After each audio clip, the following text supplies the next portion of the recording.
Hello, my name is Sven. I am a radiologist from Belgium and welcome to this presentation on anatomy of the limbic system.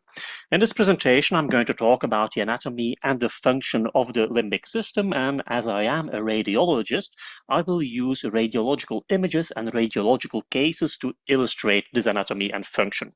Now, the limbic system is one of the systems I find most fascinating in the brain, and there's a lot of competition there, as you know. I'm going to start with a short introduction. I'm going to try to define the limbic system, which isn't easy because a lot of guys, and you see some pictures on this slide, have tried to do that. And what makes the limbic system quite difficult to study and to comprehend is the fact that it's not very clearly defined what it is exactly. There are a lot of differences between different authors, different scientists, different handbooks. So when you read about it, one paper can define it as can include certain structures in the limbic systems that others don't. So what do all models of the limbic system have in common? Well, it's a network of structures. It's never just one specific region in the brain. No, it's a collection of brain structures that are connected to one another and that work together. These can be cortical or can be subcortical. Now, they are located also in the same neighborhood. All these structures, or most of these structures, are located somewhere along the midline. So they are located medially in the brain, and functionally, these structures work together to regulate complicated stuff like emotions, what are those exactly? Memory, and basic survival instincts and urges like regulating hunger, thirst, reproduction, and so on.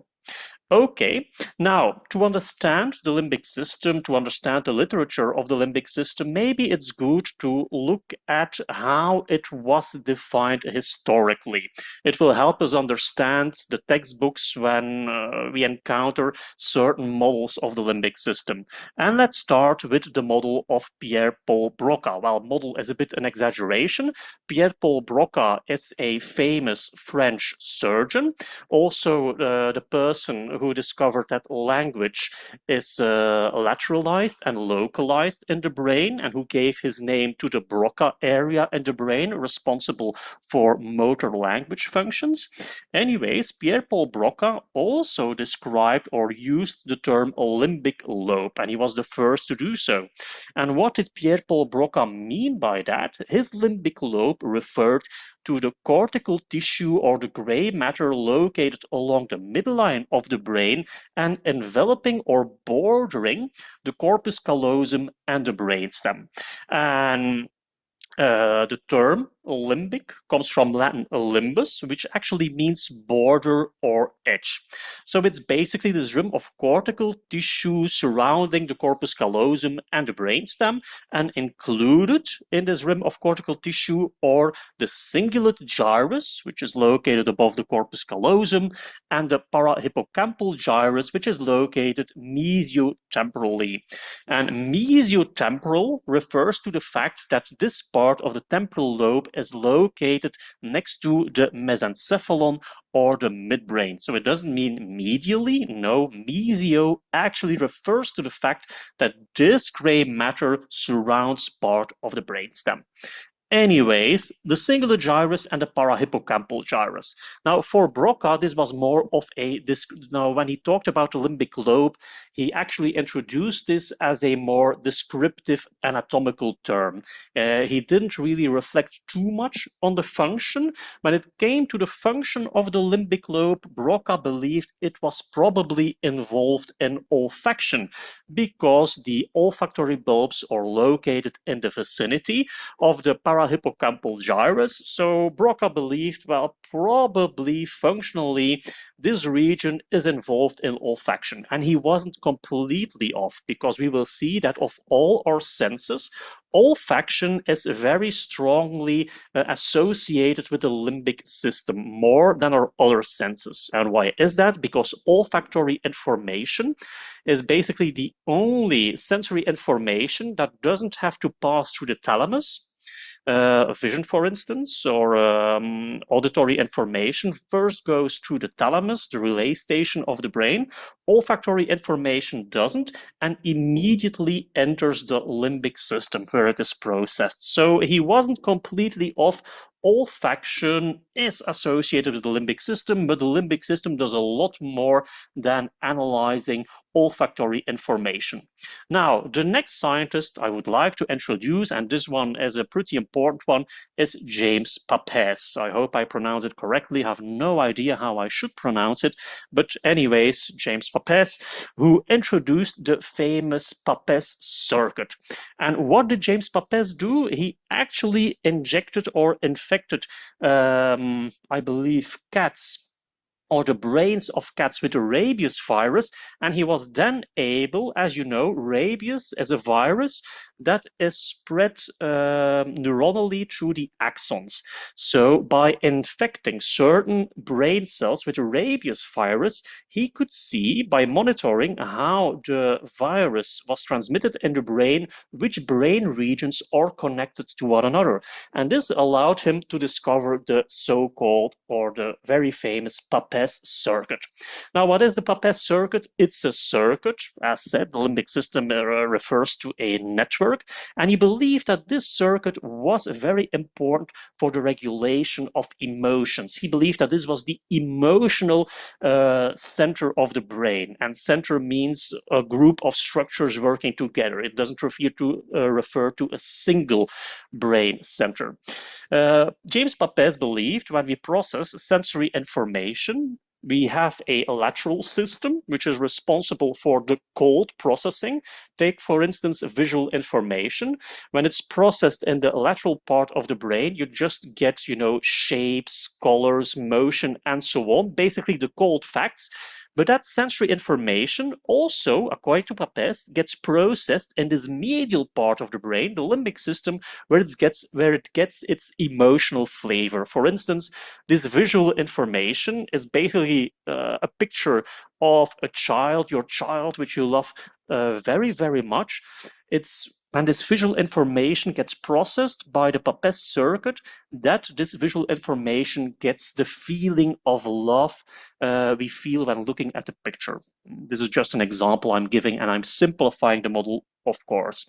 Now, James Papez borrowed the cingulate gyrus and the parahippocampal gyrus, so these are part of his circuit, the Papez circuit, but he introduced other elements as well. An important one is the hippocampus, and the hippocampus and the model of Papez, well, not in the model of Papez, the hippocampus actually has a white matter tract called the Fornix. The Fornix is a white matter tract located along the midline of the brain, and this basically carries information from the hippocampus. And this information is carried to the mammillary bodies. Not only to the mammillary bodies, it is carried there by the postcommissural fibers, which are fibers located behind the anterior commissure, but more about that later. Now, from the mammillary bodies, this information goes to the thalamus, more specifically to the anterior thalamic nuclei. And the white matter tract connecting the mammillary bodies with the anterior thalamic nuclei is called the mammillothalamic tract, also sometimes called the tract of Vic-Dazier. But let's call it the mammillothalamic tract. That's difficult enough. Okay, and from there, the information goes, so from the thalamus, it goes back through the thalamic radiations of the internal capsule to the cingulate gyrus, and then it is transported back through the parahippocampal gyrus into the thalamus. So let's just say that sensory information enters the circuit in the parahippocampal gyrus, goes to the hippocampus, then through the fornix to the mammillary bodies, from the mammillary bodies to the anterior thalamic nuclei, then to the cingulate gyrus, and then back again to the parahippocampal gyrus. So we have like this loop. And James Papez believed that emotional information reverberates in this loop. It goes on and on in this loop. And this, according to Papez, explains why after we have stopped looking at the picture of somebody we love, for instance, your loved one, your child, whatever, we keep having that feeling of warmth and love. That's because the emotional information reverberates in this emotional circuit. So a very elegant and beautiful model, we will see that it's actually not really correct, because the Papez-circuit is mainly involved in memory and not so much in emotional processing. But whatever, this is just meant to illustrate certain basic concepts that you will keep encountering when talking about the limbic system. So this is the Papez-circuit. So the circuit is correct. The function attributed to it by Papez isn't really.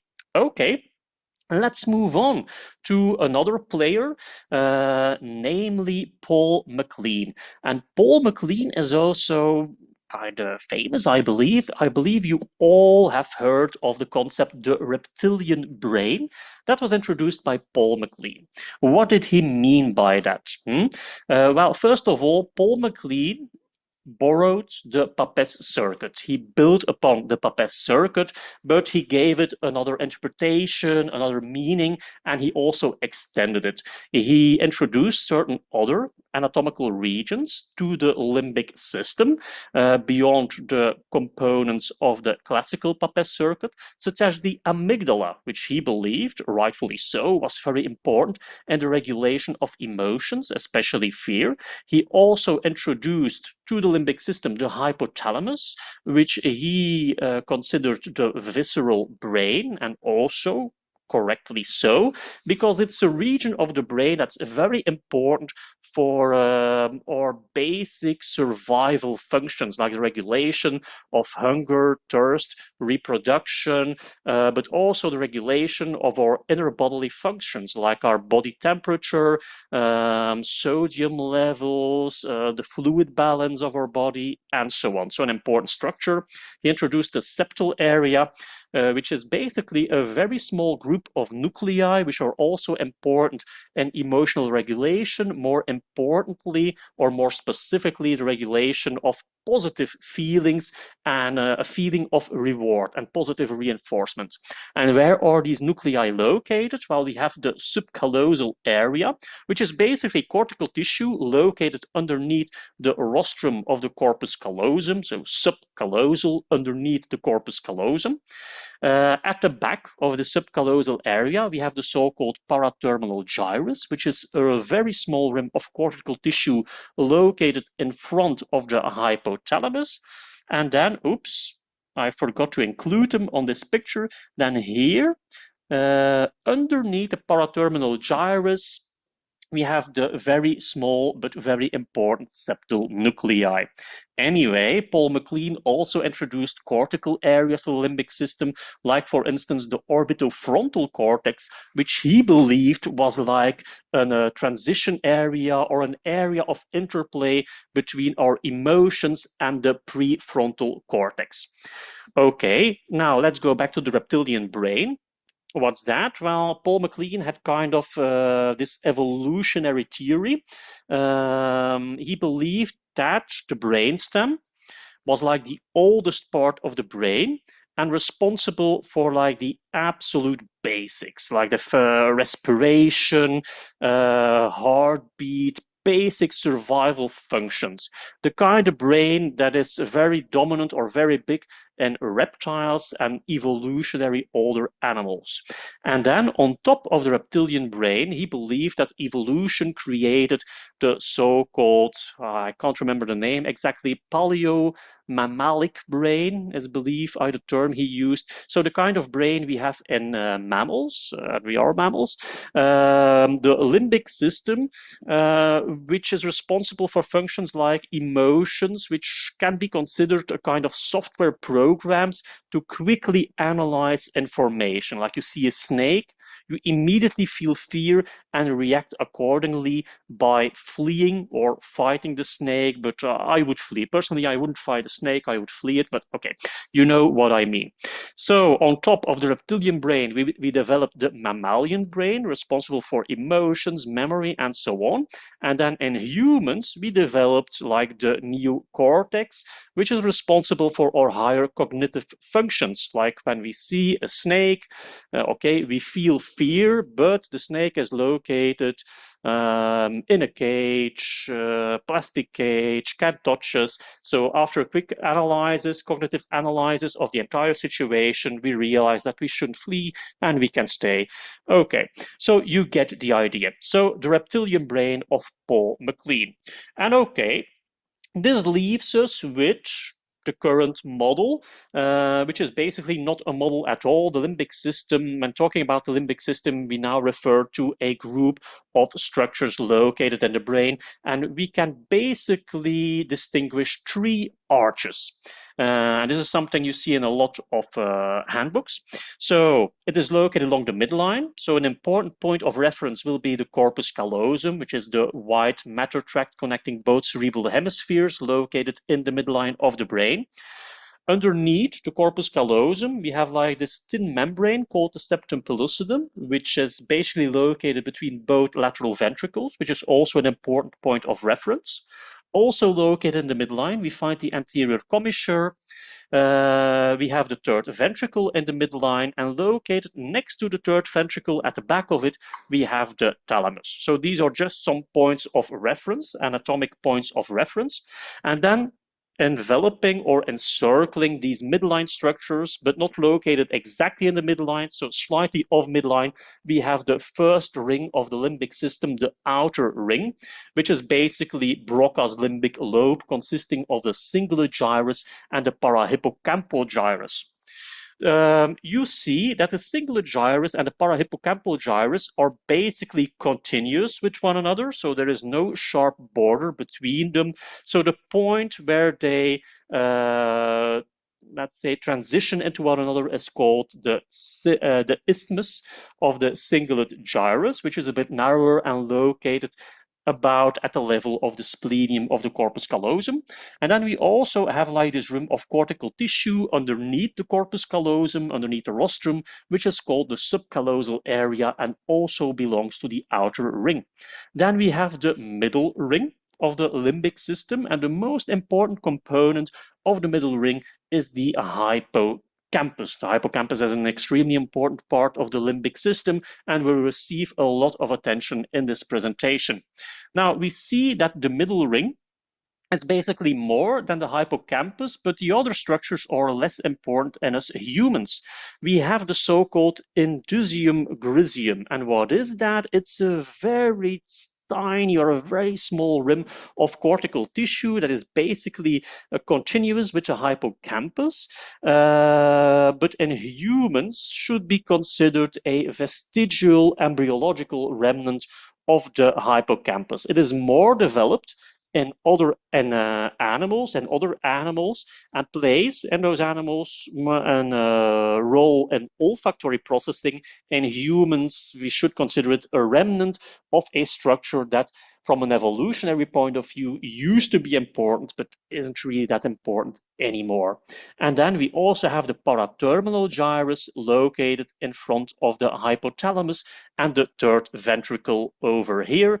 And underneath the paraterminal gyrus, we will find the septal nuclei.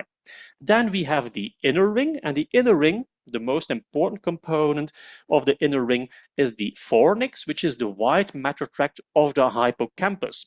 And we see that the fornix anteriorly has two divisions. It has fibers running in front of the anterior commissure and fibers running at the back of the anterior commissure. So these are the pre- and post-commissural fibers. The post-commissural fibers of the fornix connect with the mamillary bodies, and the pre-commissural fibers connect with the septal nuclei located at the back of the paraterminal gyrus in the vicinity of the septum pellucidum, hence septal nuclei, but they are not located in the septum pellucidum, so this can be a bit confusing, I admit. Now let's go back to the mammillary bodies. These connect with the anterior thalamic nuclei by way of the mammillothalamic tract or the tract of Vic-Dazier. And then let's also include the amygdala located in front of the hippocampus and the hypothalamus located on this image. It looks as if it is located in the third ventricle. It isn't. The hypothalamus is basically a rim of gray matter located along the borders of the third ventricle. And in this presentation, I will mainly focus on these three structures because these are, well, extremely important. It would be wrong to reduce the limbic system to these three brain regions. As said, the limbic system is a network. We need everything to work together, and it needs to work together with the rest of the brain, but these play a very important role in that network. What exactly do they do? Well, what is basically, if we reduce it to the basics, the function of the limbic system? Well, the limbic system is incredibly important for processing of emotions, the formation of memories, and also basic survival urges and instincts. Let's reduce that or call that motivation and behavior.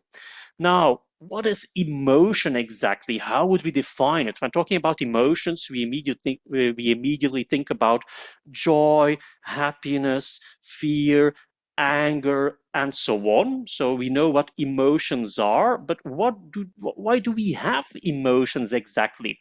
Well, I already gave an example of emotions allow us to very quickly, basically unconsciously or subconsciously assess a situation as either a good situation or a bad situation. That's what emotions are. They are shortcuts. If we had to analyze each and every situation consciously, we would be dead. Each time we encounter a snake and we had to analyze the entire situation, oh, what is that animal? Would it be dangerous? Oh, it looks green, or green animal is dangerous. And while we are bitten, we die. So we have emotions to basically immediately assess the situation, or in this case, the snake, as dangerous, run away. So we have this quick subconscious analysis of a specific situation, which is then considered good or bad, and a response is generated. And the response is mediated for a large part by the hypothalamus, which is the connection between the limbic system, or let's say the brain, and the rest of the body. Because to run away, we need to activate all kinds of bodily systems, right? And the hypothalamus we can consider like the interface between brain and body, responsible for generating these responses. Now, what is memory exactly? If we encounter a snake, yeah, and it was a bad experience, maybe it's good to remember that the next time we encounter a snake. Once again, I keep going with the snake example, but this is true for each and every experience in our life. So if each time we go through a certain experience, we would forget about it, we had to go through that experience all over again, which from an evolutionary point of view isn't really that handy. It's better if we, let's say, we find a place where there is food, if we remember where that place is, so the next time we can go there again. That's what memory does. We have like these short-term experiences, but if these are important, and especially if these are emotionally laden, yeah, if these experiences have an emotional content, an emotional value, so to say, our memory will translate those in long-term memories. And this will help us survive, either by going back to places we associated with something good, or by avoiding things we associate with negativity and something bad. And as such, then we have motivation and behavior. To survive, we need to eat, we need to drink. To spread our genes, we need to reproduce. When encountering something dangerous, we need to fight it, we need to flee it, or we need to freeze. So, and these bodily responses are, as such, generated or mediated or regulated, whatever, by the hypothalamus. So, once again, these are our three structures of a lot of interest in this presentation: the amygdala, the hippocampus, and the hypothalamus. And I'm going to summarize it one last time. If we had to reduce their function to like one thingy. What do these regions do in the brain? Well, the amygdala is like the alarm of the brain. When we encounter something that is bad, that is dangerous, an alarm goes off, and the amygdala is responsible for generating that alarm.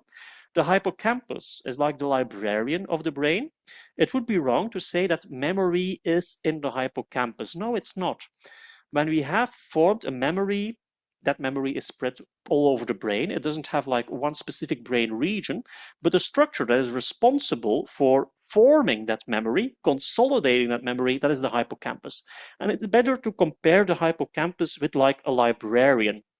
If you encounter a situation, the librarian will say, oh yeah, that situation, it's like a book, yeah, it's somewhere here. Go look over there and you will find it. Yeah, the hippocampus knows where memories are stored and can activate them and can also store them. The hippocampus is the structure that stored them. And then lastly, we have the hypothalamus, which is like the body's thermal state, but not just the thermal state, the structure responsible for making sure we survive by regulating our bodily functions and generating responses based upon input we receive, which in this presentation will be emotional input. Okay, and now maybe you saw that picture at the start of this presentation. This is a famous scene in the literature. This is Marcel Proust, a French writer who wrote like a lot of books that nobody has ever read, but are nevertheless considered like milestones in literature. And one of those books, these books are like very autobiographical, if I'm not mistaken. I haven't read them myself, I'm being honest here. I haven't read them myself, but in one of those, there is a scene where the protagonist um, smells a madeleine, which is a kind of cookie soaked in coffee. And that smell generates a lot of emotions, and it propels him back to his childhood because he ate those cookies and he received that smell in his childhood. And it's a beautiful analogy for the limbic system because, as said, olfactory information is strongly linked with the limbic system.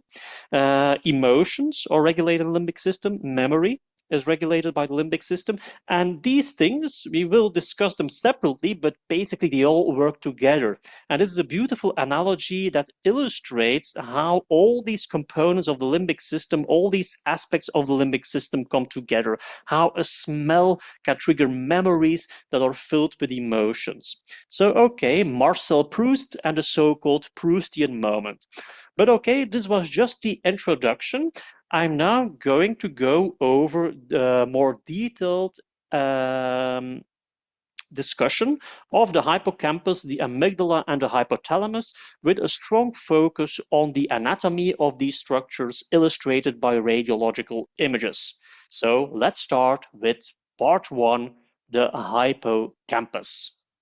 So, okay, let's get started. I'm going to start with a fascinating case of a 27-year-old man. He is known in the medical literature as patient HM, but I think his name is widely known. It's Henry Molaison.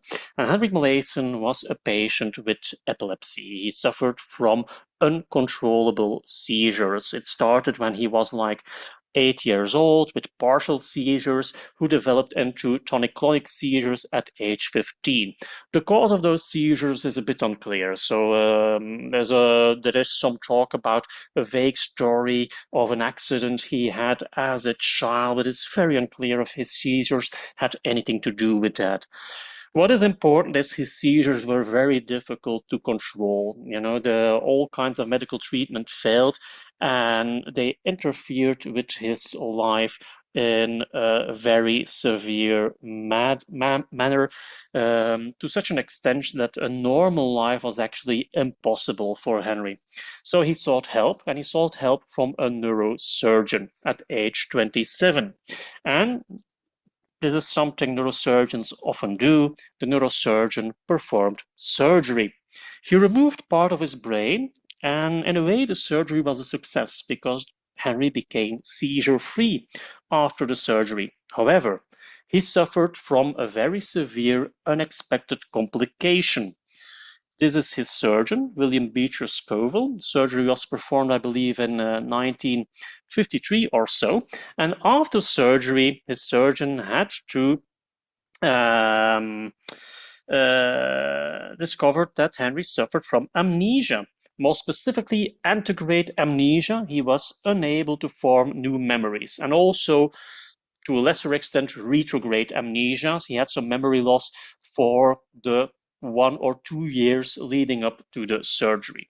But he mainly suffered from antegrade amnesia, so he was no longer able to form new memories. If you went into his room, you said, "Hello, Henry, how are you doing? What did you have for breakfast?" Well, probably he didn't remember what he had for breakfast. And if you left the room, waited a couple of minutes, went back in, he had no idea you had been there a couple of minutes earlier.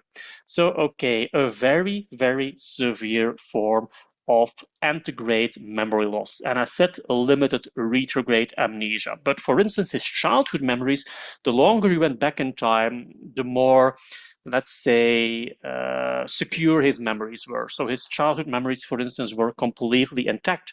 And what's also important, his working memory was intact. If you asked him to remember a phone number for 30 seconds or so, which uses a different kind of memory, there were no problems there. And also his procedural memory was intact.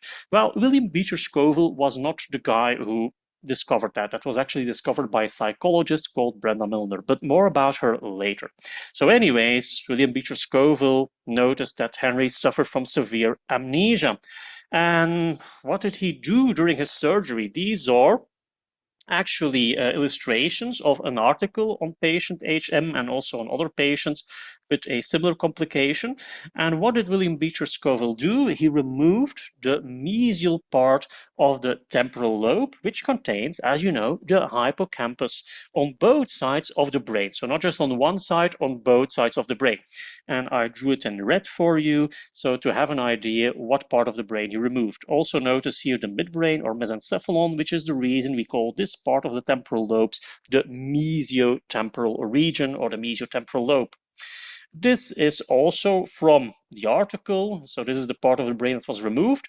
And well, William Beecher Scoville probably exaggerated a bit the extent of removal. He often said that he removed at least 8 centimeters of the mesiotemporal lobe. This is an MRI performed in the 90s of Henry. Of course, there were no MRIs in the 50s, but Henry remained alive for a very long period of time. He grew, I believe he became 84 or so. So he lived a long time. And we see that the anterior medial part of the temporal lobes containing the uncus, but also the hippocampus or part of the hippocampus were completely removed on both sides. Okay, so this was quite spectacular. Now, at that moment, there were already suspicions that the hippocampus was responsible or played an important part in memory. This is Brenda Milner, a psychologist who worked at that time, I believe, with Penfield, Wilder Penfield, the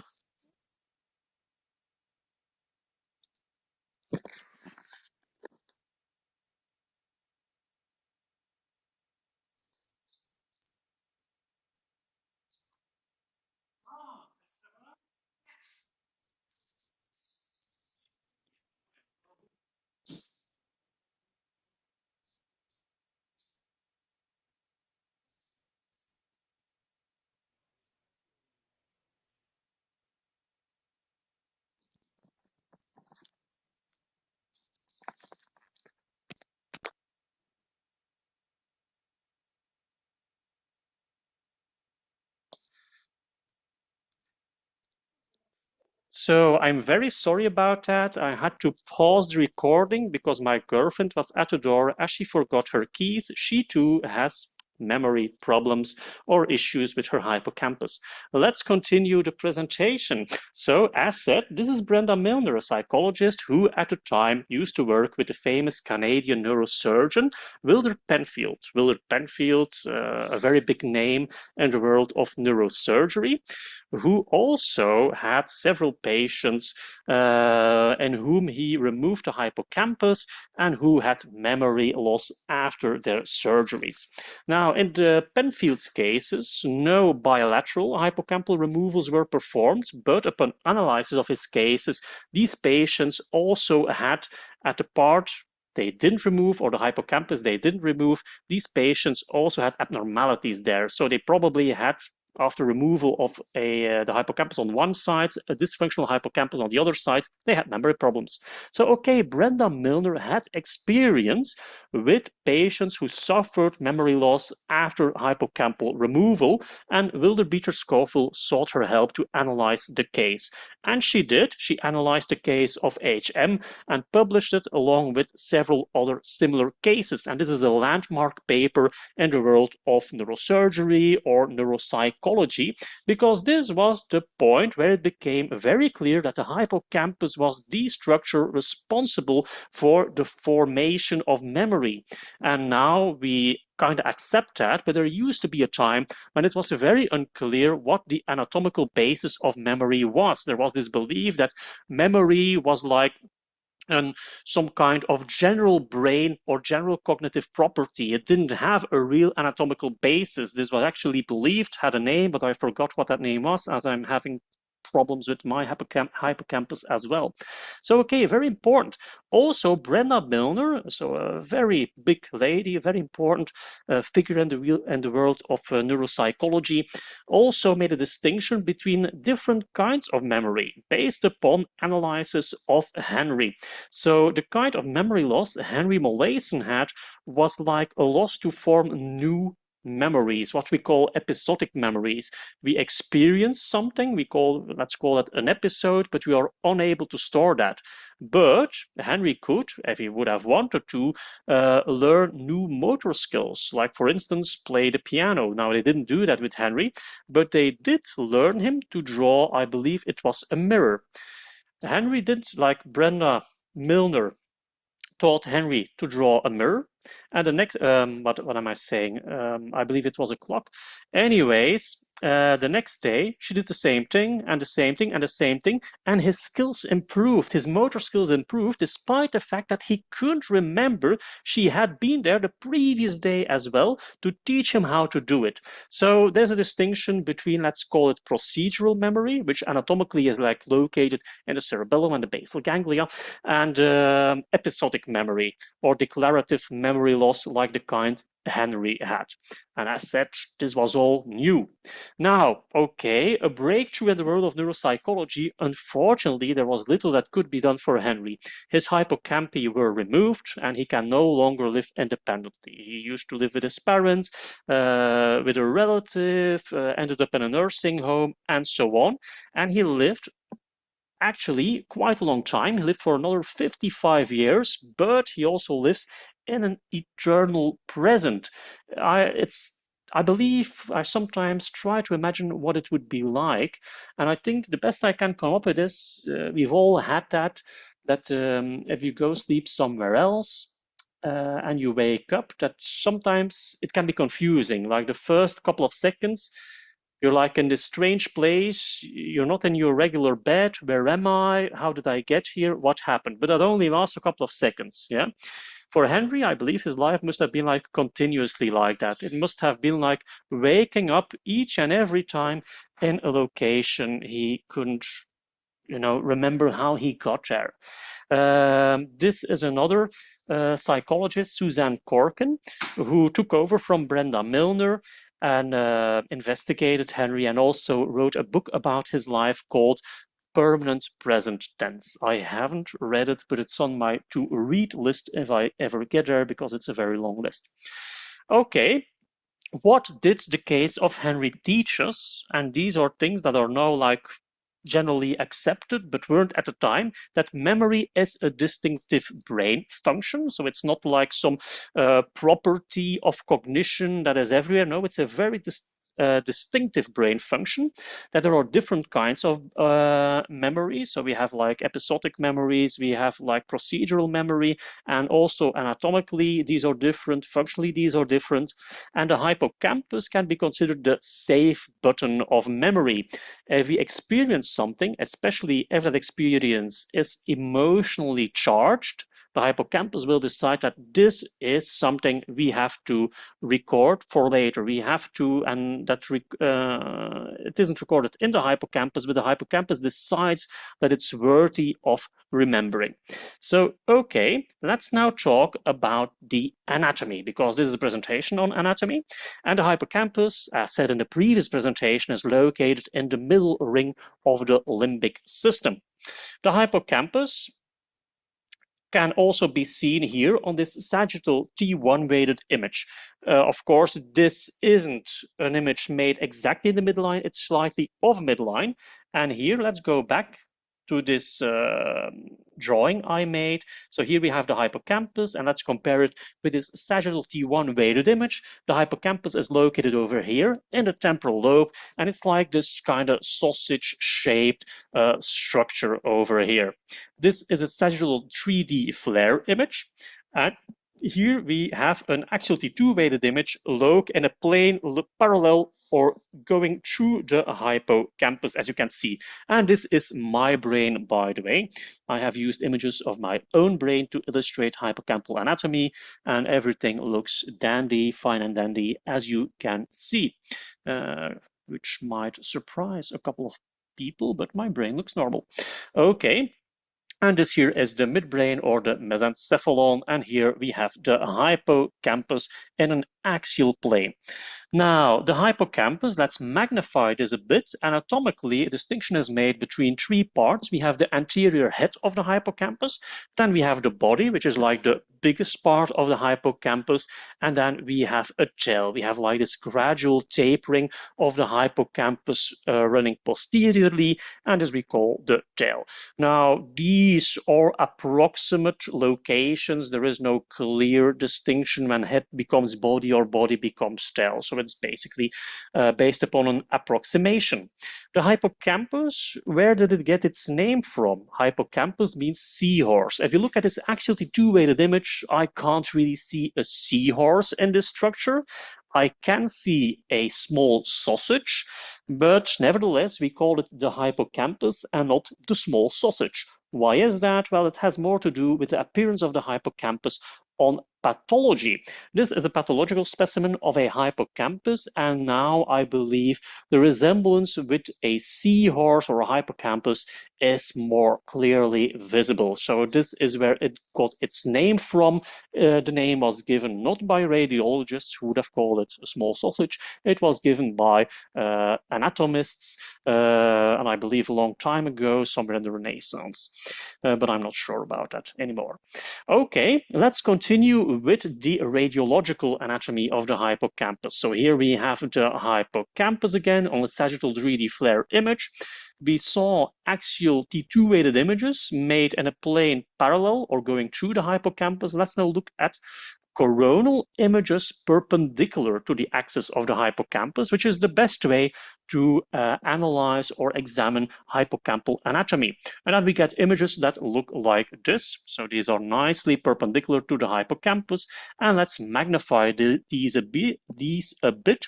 Where is the hippocampus located? Well, over here, this is the left hippocampus. And actually, I'm continuously using the word hippocampus. Anatomically speaking, it's wrong.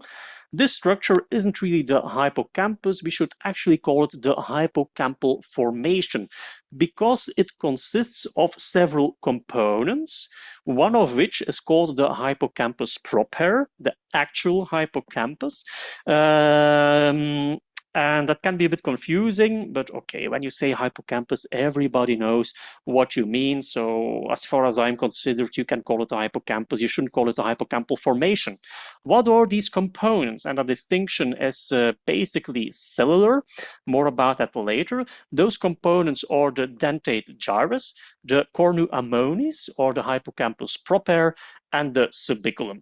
So basically, we have like this gray matter roll that basically is like, how do you say that in English, rolled upon itself, giving it an appearance that can look like a Swiss roll, so the so-called Swiss roll appearance of the hippocampus, or can look a bit like the horns of the Egyptian god Amon, which is why we sometimes call it the cornu ammonis, or Amon's horns. And cornu ammonis literally means Amon's horns.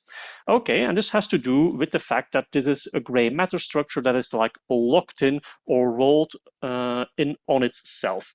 Actually, two gray matter structures, because the dentate gyrus is like a separate gray matter structure. As said, these subcomponents of the hippocampal formation, that division was made by pathologists because the cellular composition is quite different. First of all, the hippocampus is what we call paleocortex. It is older cortex. It has 3 cell layers.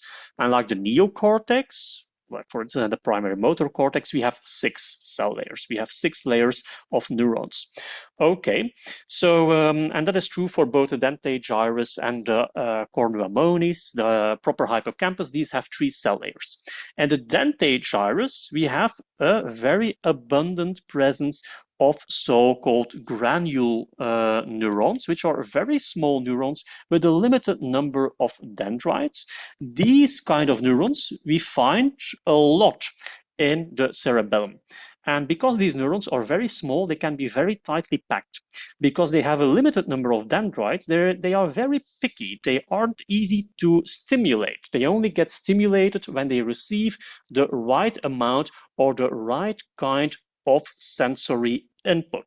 But when they get it, because there are so much of them, because they are so tightly packed, they are able to perform very complex computations, which is also the reason why these kind of cells are so abundant in the cerebellum.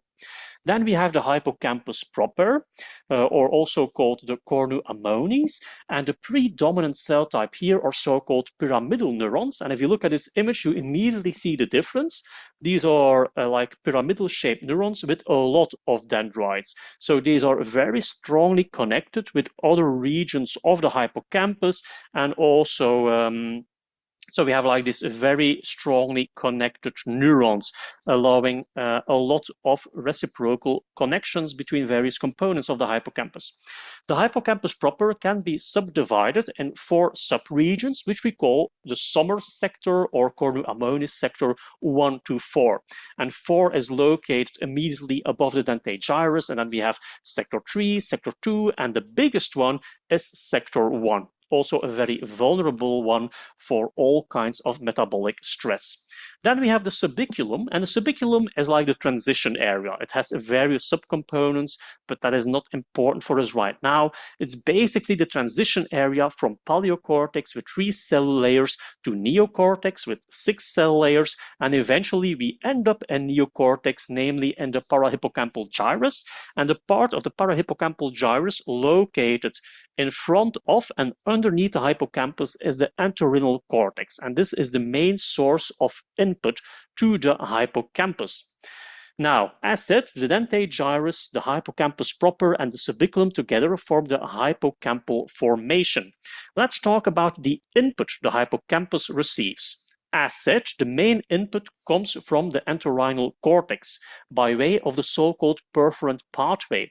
And this connects with the neurons in the dentated gyrus. As said, very picky neurons, neurons that aren't easily stimulated, but because there are a lot of them, they are able to perform very complex computations, and a lot of them. When these granule cells get stimulated, they connect with neurons, pyramidal neurons, in the CA3 sector by way of the so-called mossy fibers or mossy fiber pathway, and they connect with neurons in summer sector 1 or CA1 by way of the Schaffer collaterals. And then the connection goes back to the entorhinal cortex, and this is the so-called trisynaptic circuit.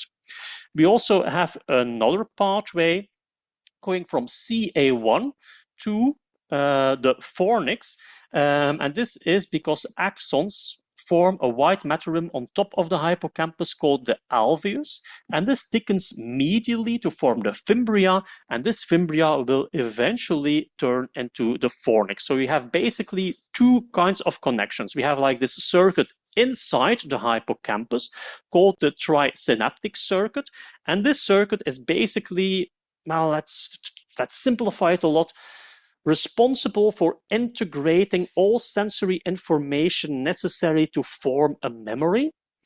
And then, if you want to consolidate that memory, if you want to store it in our brain, it is passed along to the fornix and to the rest of the Papez-circuit, but more about that later. And keep in mind, I am really simplifying things here, because the more you read about it, it is extremely complex. I'm not even sure I understand it, and maybe I shouldn't make presentations about stuff I don't really understand, but I'm doing it anyway, because that's just who I am.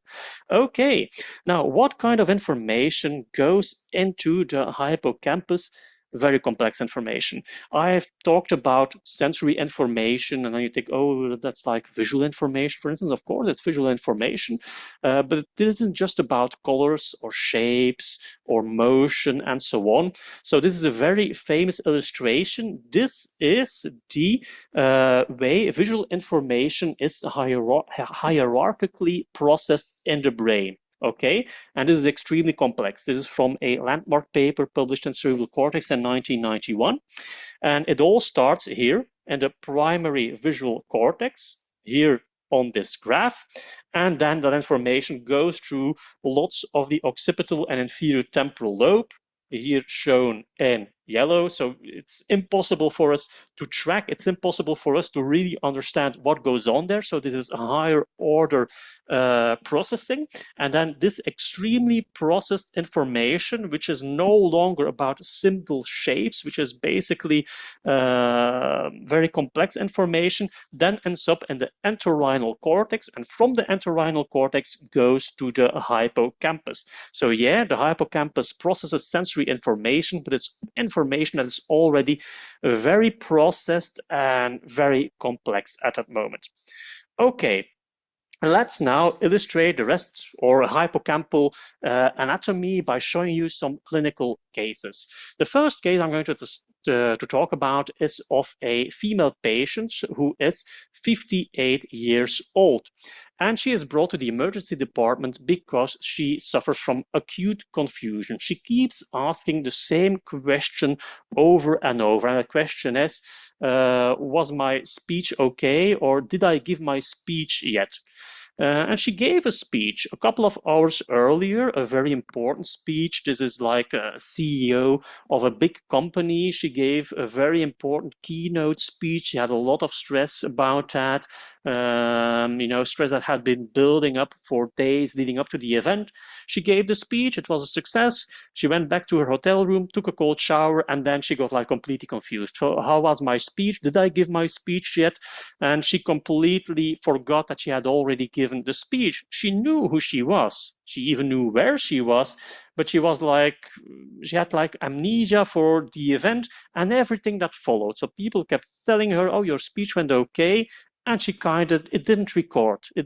She kept asking it again and again and again.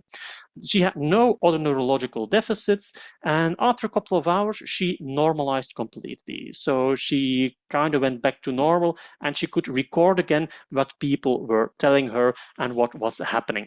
What this patient is suffering from is what is called transient global amnesia, a clinical syndrome characterized by an acute onset of antegrade amnesia. It is very acute, it starts abruptly, and it vanishes or it lasts only 24 hours maximum, because in most cases it's only a couple of hours actually. Sometimes patients have some partial retrograde amnesia, and also important, there should be no other neurological deficits or psychiatric symptoms.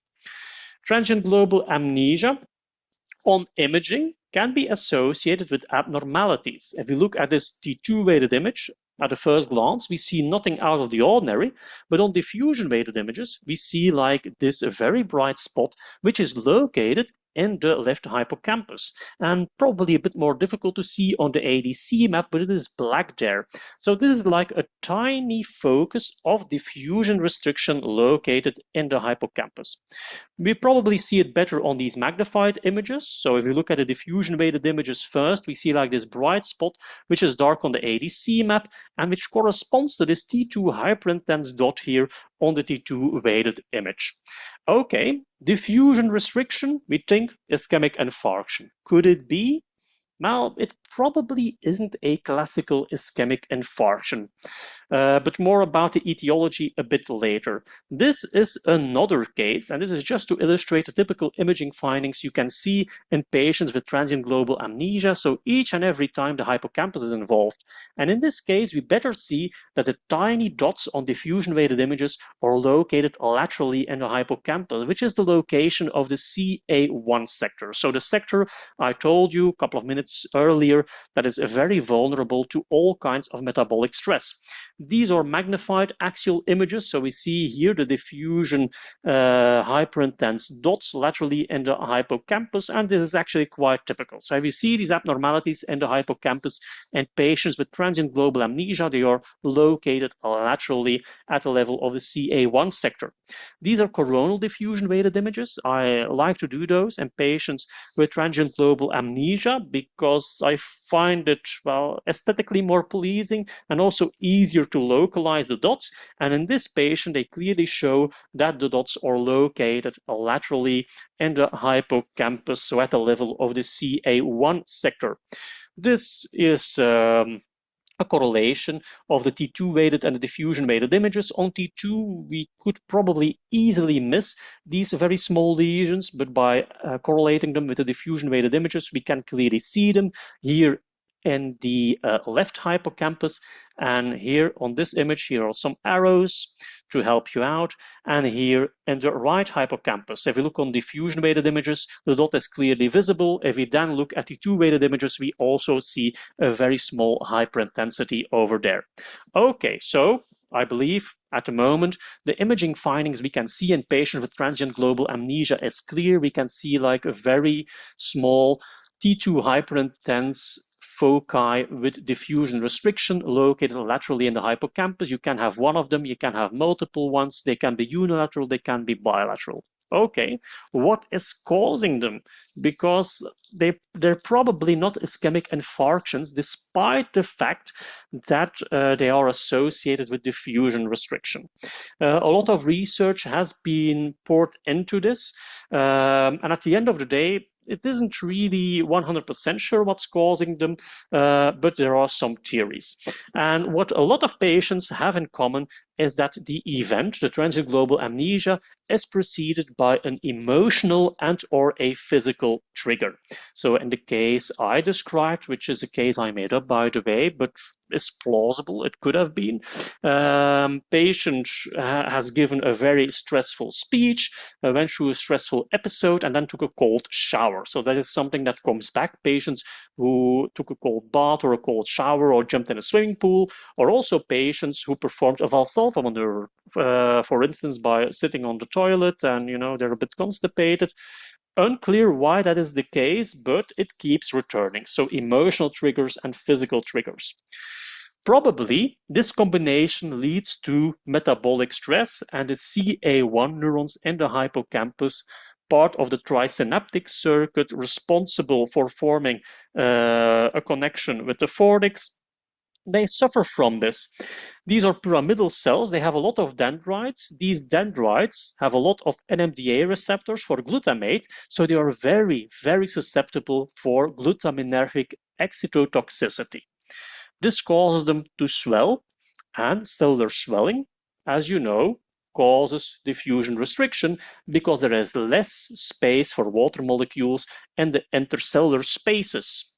Because the CA1 area of the hippocampus is disrupted, the hippocampus doesn't do anymore what it normally does, which is consolidate memories. And we get acute transient global amnesia, the inability to form new memories, but this is not caused by an ischemic infarction. This is probably an episode of metabolic stress, And this is reversible. The damage that is present quite clearly isn't irreversible because patients have a rapid functional compensation or a rapid functional recovery within 24 hours. And on follow-up studies, I have never seen like lacunes or tissue loss in an area that had like these diffusion abnormalities in patients with transient global amnesia. Okay, so a physical and emotional stressor is probably causing some kind of overactivation of the CA1 neurons in the hippocampus, causing them to shut down and cause an episode of global amnesia. Here we have another case. We see in this patient who also presented at the ER with acute antegrade amnesia, we see several hyperintense dots laterally in the hippocampus on both sides. Is this also a transient global amnesia? I'm going to answer that question in a minute. First, I'm going to answer this question. When is the best point to do imaging? And what is also one of the arguments against that these could be small ischemic infarctions. If you do your imaging too early, you might miss this. Okay, so these tiny dots on diffusion weighted images are best seen 48 hours, so 2 days to 3 days after the acute event, which is a bit bizarre because at that time the symptoms have recovered. So that kind of means that then the cells are a bit swollen. But nevertheless, the functions there is already functional recovery at this point. I can't really explain that, so I'm not going to try. What is important for me as a radiologist, so when my neurologists tell me that they want to have an MRI and a patient with transient global amnesia, I always tell them, well, if it's possible clinically to wait 2 days, I would wait 2 days. I wouldn't do it at day 1, I would do it at day 2 or day 3 because we know that we can miss these abnormalities if we perform imaging too early. And also you shouldn't do it too late because sometimes I see patients receiving an MRI like 2 months after an acute event. No, these abnormalities have already normalized again. You can see them up to 7, 8, maybe 10 days after an event, but no longer than that. So time your imaging. Now, how important is imaging here? Do you really need to see those dots? No, you don't, because transient global amnesia is a clinical diagnosis, and it's a diagnosis of exclusion. So patients are not allowed to have other neurological abnormalities or psychiatric abnormalities, and they shouldn't have another explanation for the amnesia on imaging. So the main point of imaging is exclusion of something else. So you don't really need to do optimal timing because you don't need to see the dots for your diagnosis. But if you do imaging for transient global amnesia, I really want to see the dots. So I try to do my imaging at the best possible time point. So this is another case of a patient with acute amnesia. The question is, does this patient have transient global amnesia? Clinical question, but as a radiologist, I'm sometimes able to answer that question. I see a small dot. It is something I can see in patients with transient global amnesia, but these are diffusion weighted images from the same patient. I also see small dots scattered around both occipital lobes. I'm not allowed to see those. Because I see those, it means that in this patient, I'm actually looking at actual ischemic infarctions in the posterior circulation of the brain. This patient has scattered embolic infarctions in both occipital lobes and the hippocampus. This is a posterior circulation stroke, so this is not a transient global amnesia. This is a patient who received an MRI of the brain following embolization of an arteriovenous malformation located in the midline, as you can see here, and who suffered acute amnesia after the procedure. And what do we see in this patient? This is the ADC map. I hope it's clear, but we see that the hippocampus on the left side is a lot darker. This was diffusion restriction. This was a hippocampal ischemic infarction as a complication, unfortunately, of the performed procedure. Okay, we're going to move on from the hippocampus to other parts of the Papez-circuit, and we're going to use clinical cases to illustrate the anatomy of the rest of the Papez-circuit. This is a 46-year-old female patient with multiple sclerosis. We see on the sagittal 3D FLAIR image quite clearly the Dawson's fingers located on top of the lateral ventricles, who received an MRI because of amnesia. The amnesia is a bit fluctuating, so it goes a bit on and off, sometimes a bit worse, but it's like subacute. She has had it for a couple of days now. She's a bit confused, a bit disoriented in time and place, and an MRI is performed. And of course, the suspicion is patient has multiple sclerosis. Is it maybe like a new multiple sclerosis episode? But it wasn't in this patient. So this is the sagittal 3D FLAIR image, and this is the diffusion weighted image. And what do we see? We see an area of diffusion restriction. Of course, I can't tell if this is diffusion restriction without the ADC map, but on the ADC map, this was black. So this was diffusion restriction. And what am I looking at exactly anatomically? This is the fornix, the white matter tract connecting the hippocampus with the mammillary bodies. So this looks like an acute ischemic infarction in the fornix. These are some other images of the patient. We see here a hyperintense fornix on diffusion weighted images, also here. And here we see a thickened and swollen fornix on a coronal 3D FLAIR image. Also notice the extensive white matter lesions of the multiple sclerosis. So these are demyelinating plaques. What has caused the ischemic infarction? This patient actually suffered from a varicella zoster meningitis and vasculitis. She was immunosuppressed or relatively immunosuppressed due to her treatment for multiple sclerosis and developed like some kind of varicella meningitis and vasculitis, causing multiple small ischemic infarctions in the brain.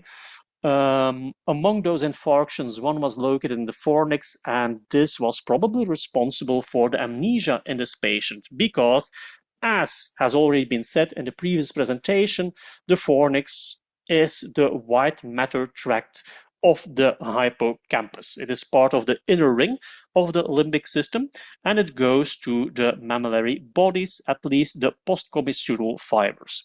Let's talk about fornix anatomy on radiological images in a bit more detail. So let's start with the hippocampus. Let's magnify this a bit. Here we see the hippocampus. This is a 3D T1 MPRH image, and if you look closely, you see that there's a thin rim of T1 hyperintensity on top of the hippocampus. This is a white matter band. This is the so-called alveus. These are axons of the pyramidal cells in the CA1 sector that accumulate on top of the hippocampus along the ventricular surface. This is the alveus, and this is just a description of everything I've just said. This is a magnified coronal T2 weighted image, and we see here a very small T2 hypointense band. This is the alveus, okay?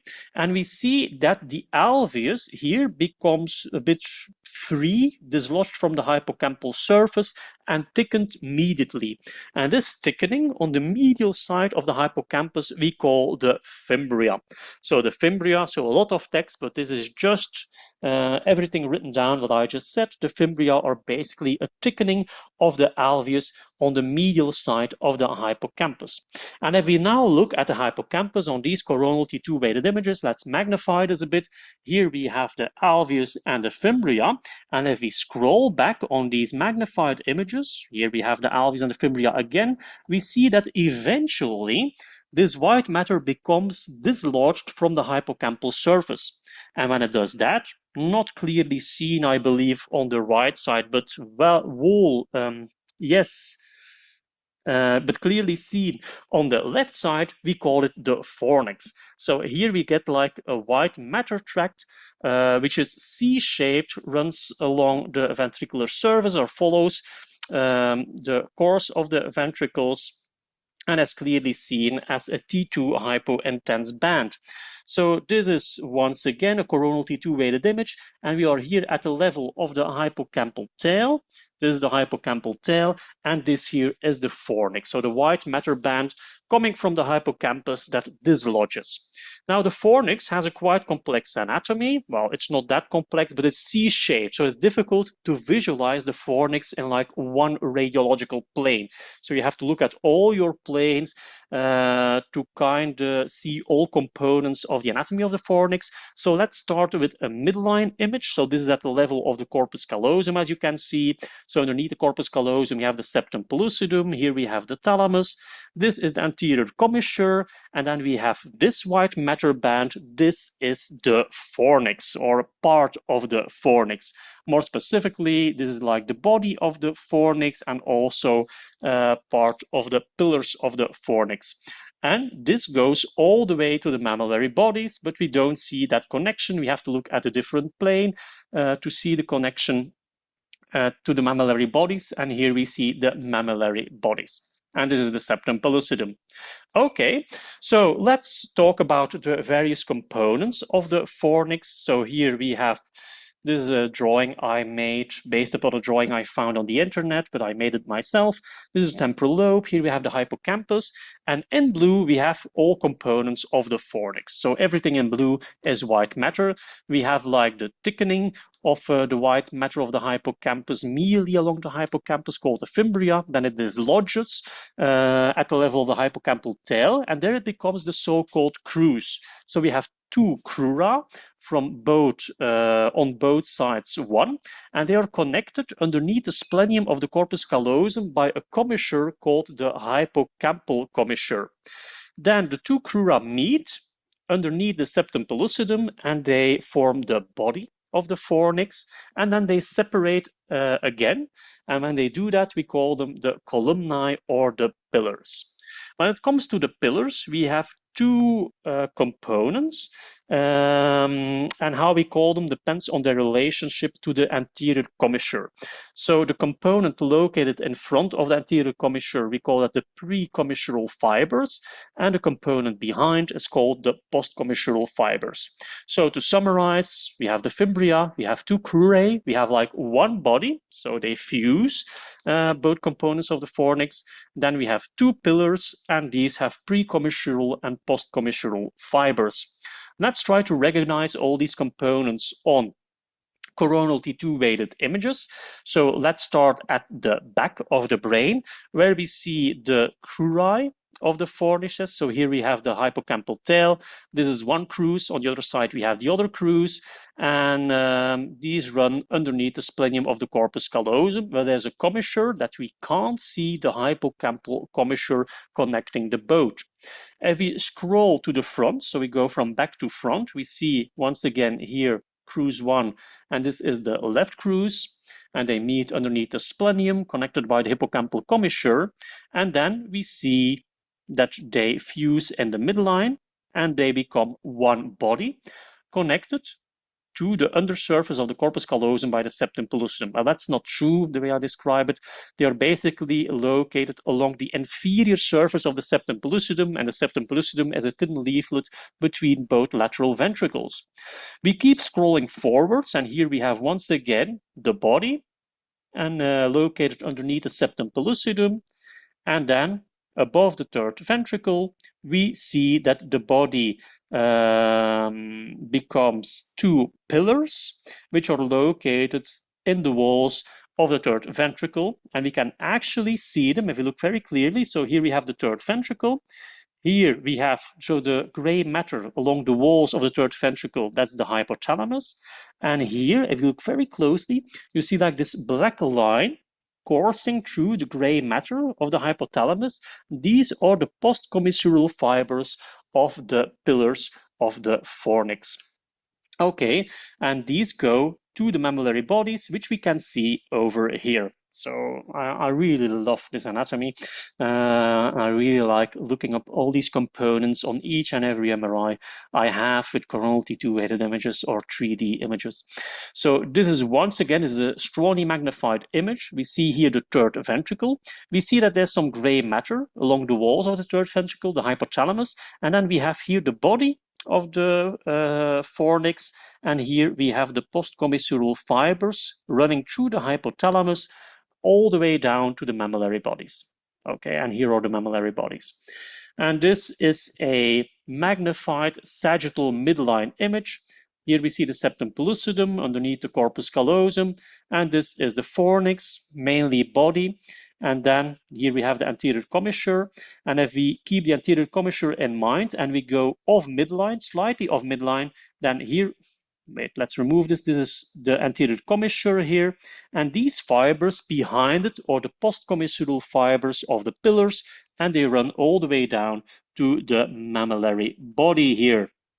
Okay, I believe that anatomy is clear. This is axial images. We're going to go quickly through it. We go from top to bottom. Here we have, in front of the splenium of the corpus callosum, we have part of the crurae of the fornix. There we have the septum pellucidum. Here we also see the crurae. They are connected in the midline by the hippocampal commissure, which is so thin that we can't really distinguish it. So just know that it is there.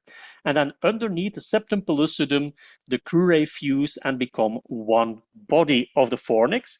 And this body then becomes two pillars a bit lower, slightly at the level of the anterior commissure, which we can see over here. I magnify these, so here we have the pillars. I magnify these images a bit, and here we have the two pillars, and this is the pie configuration formed by the two pillars and the white matter of the anterior commissure. So if you remove the arrows and the line, this looks like the Greek letter pi. So if you see that, you know that you're looking at anterior commissure and the postcommissural fibers of the fornix. Okay, then if we follow the postcommissural fibers further down, we can keep following them as two T2 hypointense lines, very thin lines going all the way down to the mammillary bodies.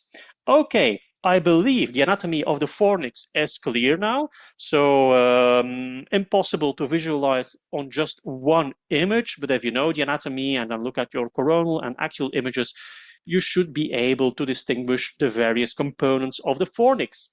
Let's finish our discussion on the anatomy of memory with a final case. Our final patient is a 61-year-old male patient. And well, this patient is quite a figure. You know, he makes up, if you meet him as a doctor on your rounds, he makes up this elaborate stories about his day. So let's say you go visit him in the afternoon, you ask him how was your day thus far, makes up elaborate stories, but it's all made up. You ask him what did you have for lunch. Oh yes, I had a splendid lunch. It's like the Donald Trump of patients. I like this splendid lunch, this wonderful lunch. It was the greatest lunch ever. You know, it was made by a chef from a Michelin restaurant, but basically he didn't have lunch. You know, his lunch hasn't arrived yet. He's just making it up based upon the question. That making up stories is called confabulation. This patient has a specific syndrome that is typically seen in patients with chronic alcohol abuse called Korsakov dementia. The patient also suffered a recent episode of acute confusion in which he also had ataxia and nystagmus, so a so-called Wernicke encephalopathy. But I won't go into detail on what that is because it's not important for this presentation. This patient has Korsakov syndrome. So it's basically an amnestic confabulatory syndrome. These patients also have antegrade amnesia. They cannot form new memories. So this patient doesn't know what happened like 2 minutes or 5 minutes ago. But these patients also have probably frontal disinhibition, so they make up for the gaps in their memory by making up elaborate stories. The cause is probably severe prolonged vitamin deficiency, more specifically deficiency of vitamin B1, which is often seen in chronic alcohol abuse and can affect various components of the Papez-circuit, like the anterior thalamic nuclei and the mammillary bodies. And these patients have, as said, severe and profound antegrade memory loss, but however, their other intellectual skills and social skills remain intact, contrary to what you see, for instance, in Alzheimer's dementia, where also other cognitive skills will diminish or become deficient. On imaging, in most of these patients, you don't really find specific abnormalities. So this is an MRI of this patient. We see axial flare images and coronal 3D MPRH images, and we see some mild cerebral atrophy, not very pronounced. If you look at the level of the hippocampus, which is basically the structure we examine most extensively in patients with a cognitive deficiency, and in patients with classical Alzheimer's dementia, you will always see signs of hippocampal atrophy. But in this patient, for a 61-year-old, I'd say this is mild atrophy. This is like an MTA, mesial temporal atrophy score of like 1. I see some slight widening of the choroidal fissure and maybe a bit of the temporal horns, but it's not that extensive, so I would still call it MTA1, which is kind of okay for a 61-year-old. You know, my gut feeling says it's, borderline normal, but, it's not what you expect in a patient with Alzheimer's, for instance. And if you look at the sagittal 3D MPRH images, this is a patient with chronic alcohol abuse, but doesn't have that much cerebellar atrophy either, which is also something you can see in patients with chronic alcohol abuse, but not here. But that is not why I'm showing this image. Let's look over here. So this is the mammillary body, and we've seen a few mammillary bodies on previous slides, and normally you see like a small nodule, right? But here it looks very flat, extremely flattened, and that's because this patient has atrophy of the mammillary bodies. This is not easy to see. I think you need also some experience to figure out, is this normal or not? What I often do when in doubt is I open the examination of a patient who is about the same age and I just compare. So I did that for this case as well. And if we then compare the size of the mammillary bodies, clearly these are atrophic in our patient with memory loss. Okay, and this is something you can see in patients with chronic alcohol abuse, atrophy of the mammillary bodies. So this is a comparison of axial T1 weighted images at the level of the mammillary bodies in a patient with chronic alcohol abuse and a normal patient. And the difference is, I believe, clear. Now, mammillary body atrophy is something you can see in patients with chronic alcohol abuse, but is not necessarily the cause of the amnesia.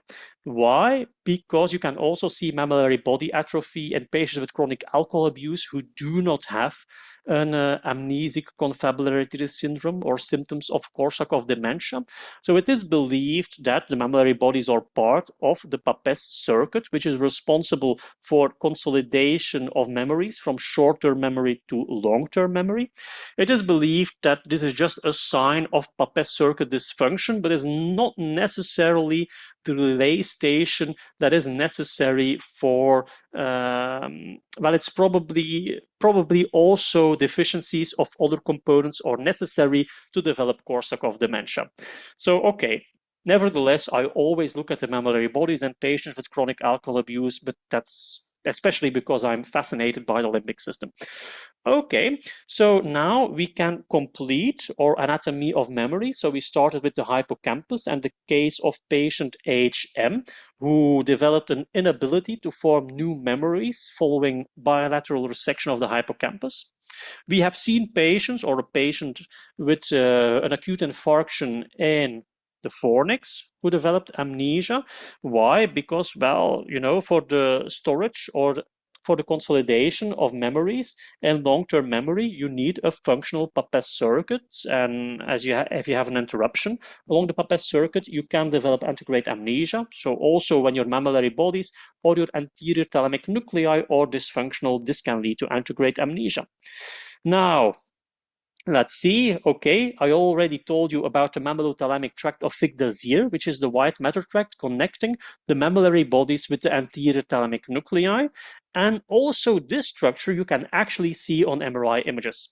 This is a patient with a bithalamic glioma, so a low-grade astrocytic tumor. So, and if you look carefully, if you magnify this, you see these very small black dots located centrally and anteriorly within the thalamus, which is completely infiltrated and swollen by tumor. This is the mammillothalamic tract. You can also see it in normal patients, but I took this case to illustrate its anatomy because due to the tumor, which is hyperintense surrounding the mammillothalamic tract, you can more easily see them in this case. Okay, how does the story continue of the Papez-circuit? Well, I already explained what the Papez-circuit is in the first presentation, but let's repeat ourselves. Then the information goes from the anterior thalamic nuclei to the cingulate gyrus.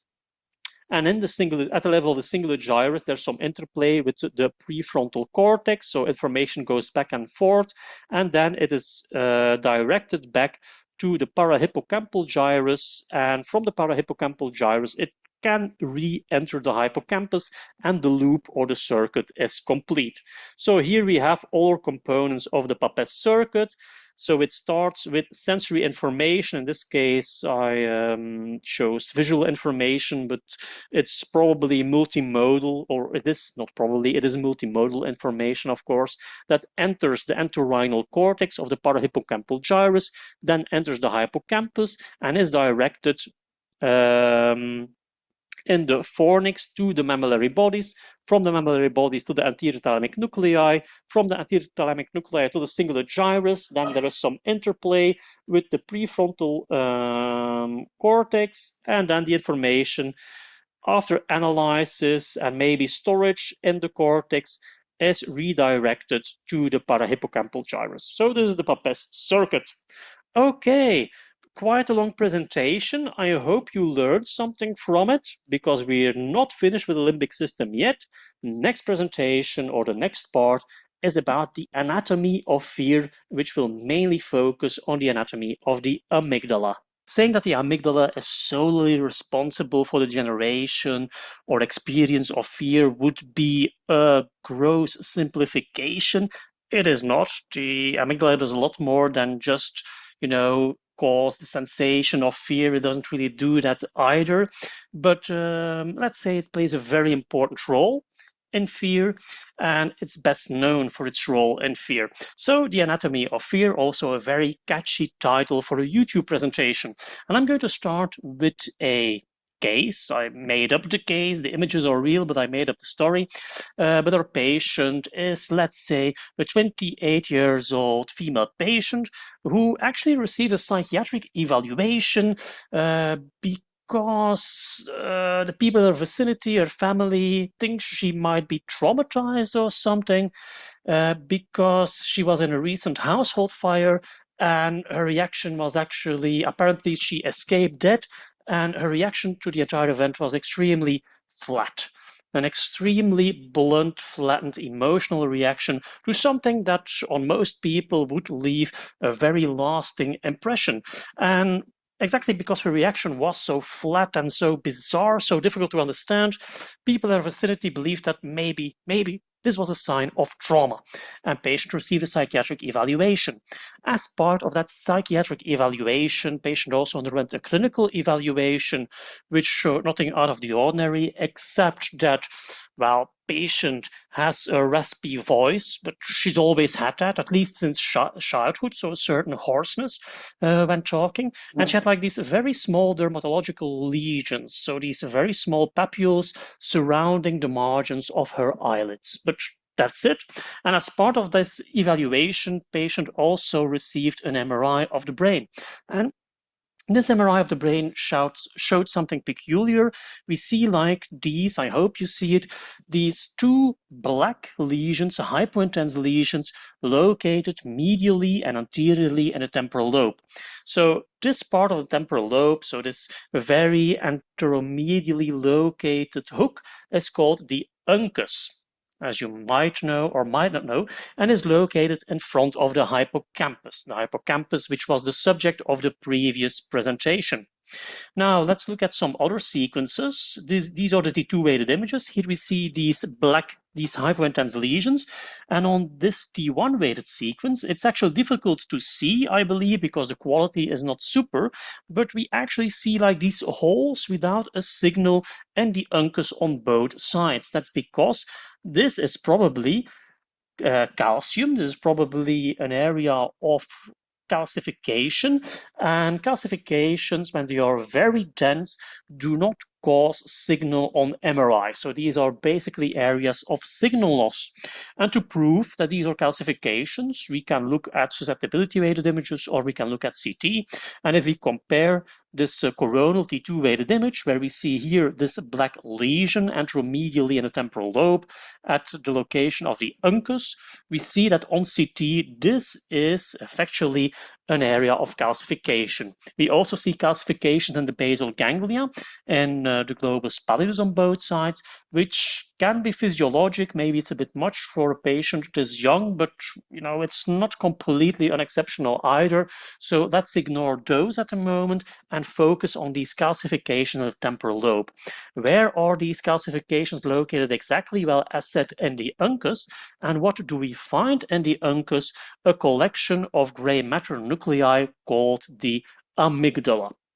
What does this patient have? And unfortunately, the diagnosis is already visible on screen. This is a very rare genetic disease, Urbach-Wiethe syndrome, also called lipoid proteinosis. It is extremely rare, but has a very typical radiological imaging appearance if neurological abnormalities are present, namely amygdala calcifications bilaterally. And as far as I know, it's the only disease that causes this. So I've actually diagnosed 2 cases in my career on MRI. I'm quite proud of that because it's a very rare diagnosis and everyone thinks, oh, you're so good at your job. But it's not that difficult if you know this entity, because I don't know anything else that looks like this. Okay, so if you know it, it's actually not that difficult, but you have to know it. Urbach-Wiethe syndrome, an autosomal recessive genetic disorder.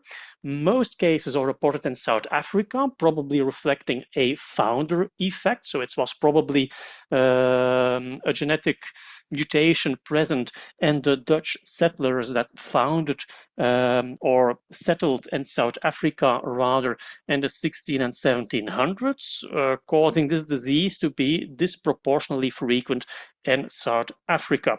It is actually caused by a mutation in the EMC1 gene, and this gene codes for a certain basement membrane protein, and this leads to a buildup of hyaline, so fibrous tissue kind of stuff, in various organs. Mostly it is an entity the dermatologist encounters, because these patients tend to have dermatological lesions. So I talked about these papules along the eyelids, which is a quite classical one.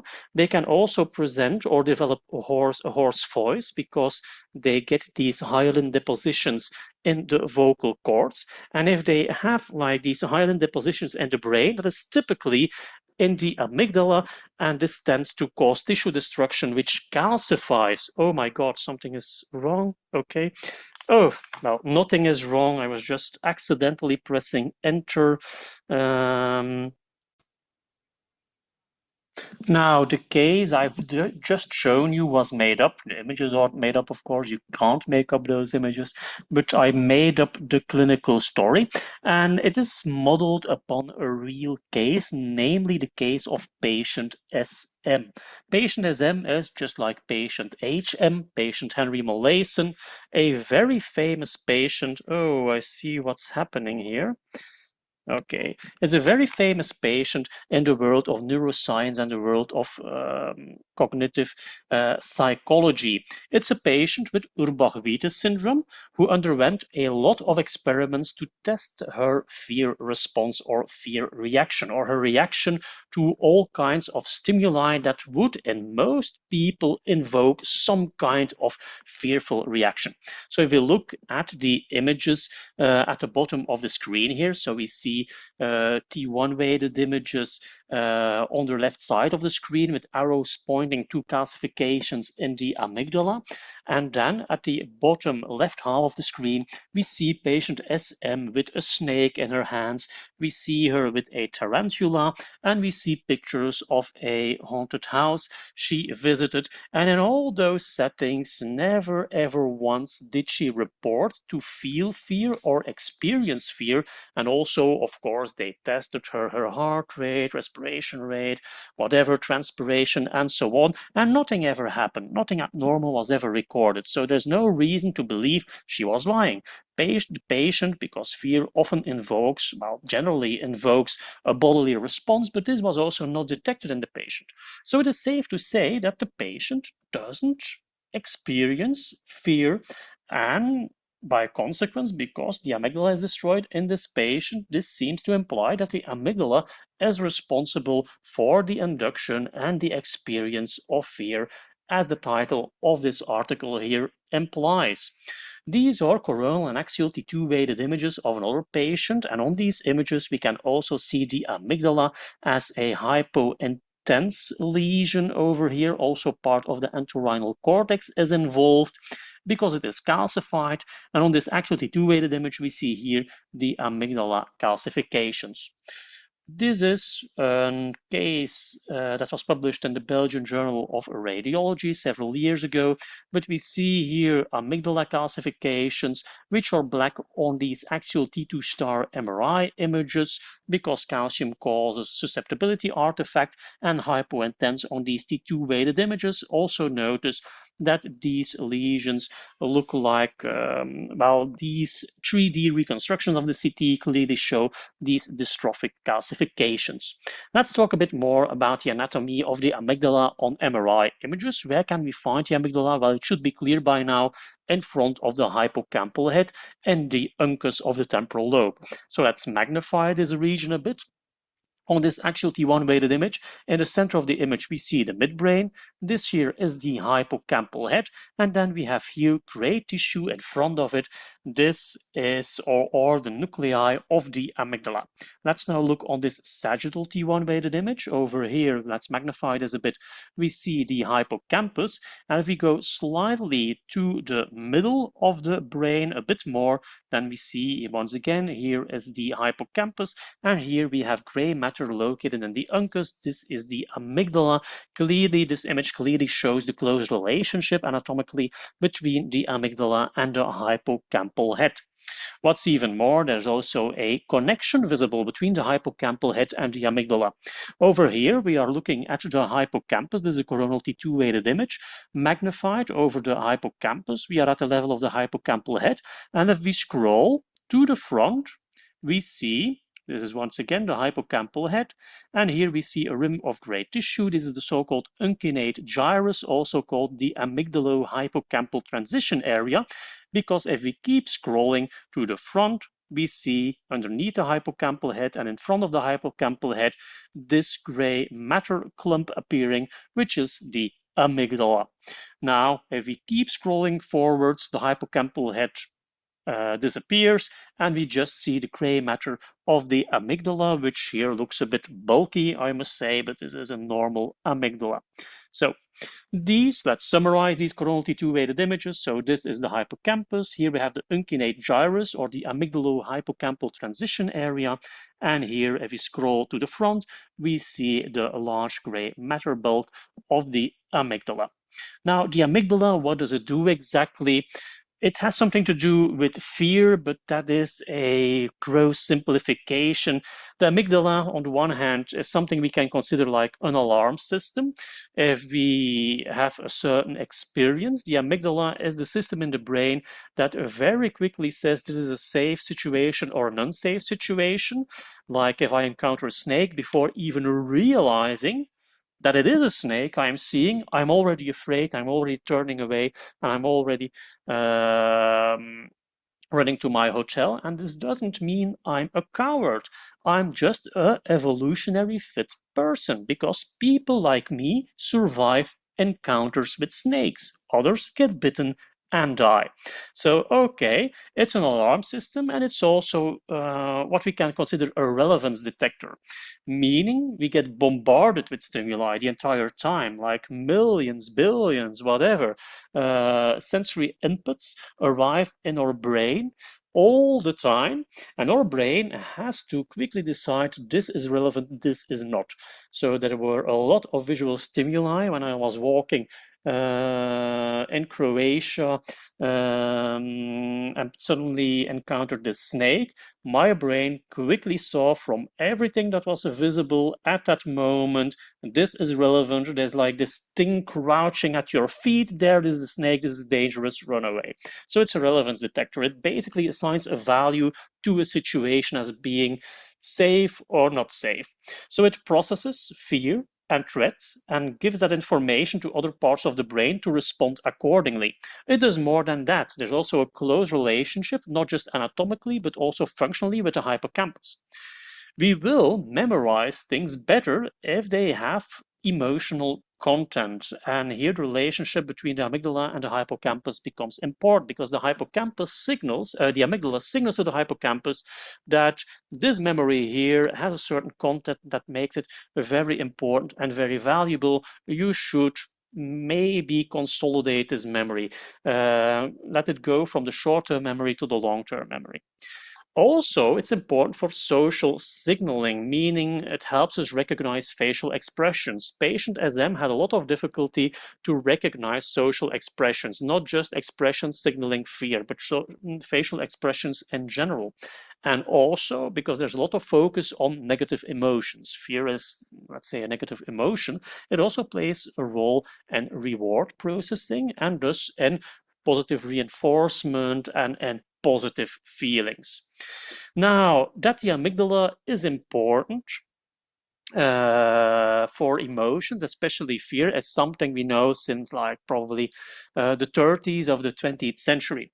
And it was discovered by examining rhesus monkeys. When rhesus monkeys had both amygdala removed, they developed a certain syndrome this cat has as well. What is this cat doing? It looks as if the cat is attacking the dog. This isn't true. The cat is not attacking the dog. The cat here is not attacking the chicken. The cat is not attacking the monkey. No, this cat is making, and what is this? It looks like, well, this looks like a threesome. I have no idea what's going on there. But what's happening here is this cat is having a lot of fun. This cat is spreading love to other animals. This cat is, well, let's say, mating with these animals. And what's going on with this cat? This cat had both amygdala removed. If you remove both amygdala from either a cat or from a monkey, a rhesus monkey, these animals tend to become incredibly docile. You know, the monkeys and the experiments performed in the 30s by Klüver and Bucy were actually quite wild, but after they had their amygdala removed, they became incredibly docile.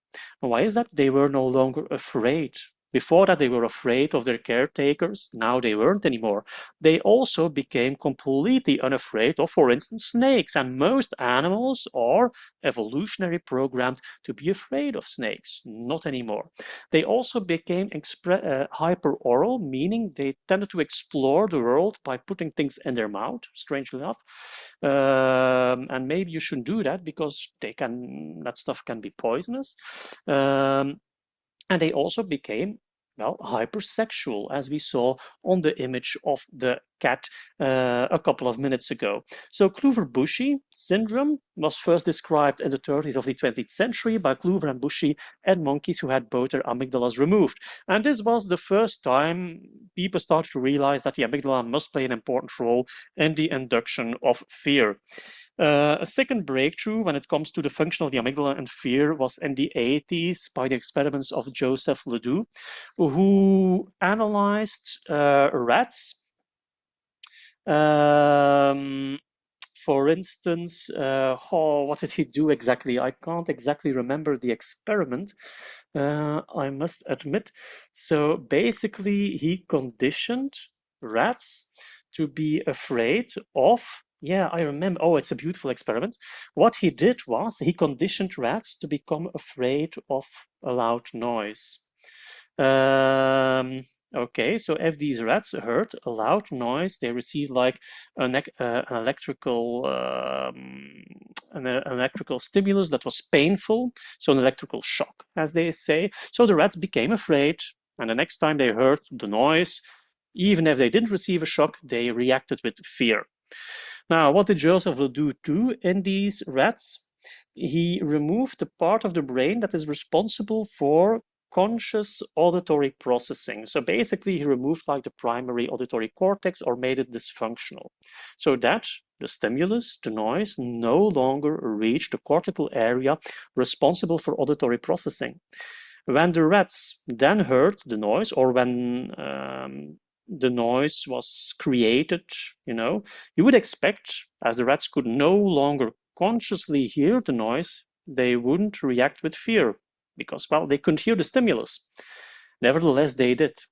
So LeDoux, this showed to Joseph LeDoux that basically there are two routes of information processing when it comes to fear. So you have a stimulus, and the normal way for most stimuli is that this goes to the thalamus, which is the relay station of the brain. The thalamus decides if a stimulus should be processed further and in which area of the brain it should be processed. In this case, it would have been processed in the primary auditory cortex, and from the primary auditory cortex, it can go to the amygdala, which then decides, oh, this is a stimulus you should be afraid of or not, and then you get an emotional response. This is the so-called high road, which is slow because your stimulus has to pass through a lot of stations. Joseph LeDoux also has shown us that there's a direct route from the thalamus to the amygdala, which can create a response without the stimulus having to go to the high road. He called this the low road, which is a lot faster. And of course, from an evolutionary point of view, this is important because we want fearful stimuli to be quickly recognized and be acted upon. Now, okay, the Papez-circuit, you remember this from the previous presentation on anatomy of the memory. We can add the amygdala to this circuit, and there are bidirectional connections between the amygdala and the head of the hippocampus. So there's a lot of information going back and forth between the two. Also remember from the first presentation that the olfactory bulbs are the only sensory modality that directly relay information to the limbic system. Information from the olfactory bulbs doesn't have to pass through the thalamus. There are direct connections of the olfactory bulb with the amygdala, which makes sense from an evolutionary point of view because the olfactory system was the first of our senses to develop evolutionary. And from an evolutionary point of view, when confronted with olfactory stimuli, we had to quickly decide or be able to decide if these stimuli pointed to something good or something bad. And there are indirect connections from the olfactory bulb to the hippocampus through the entorhinal cortex.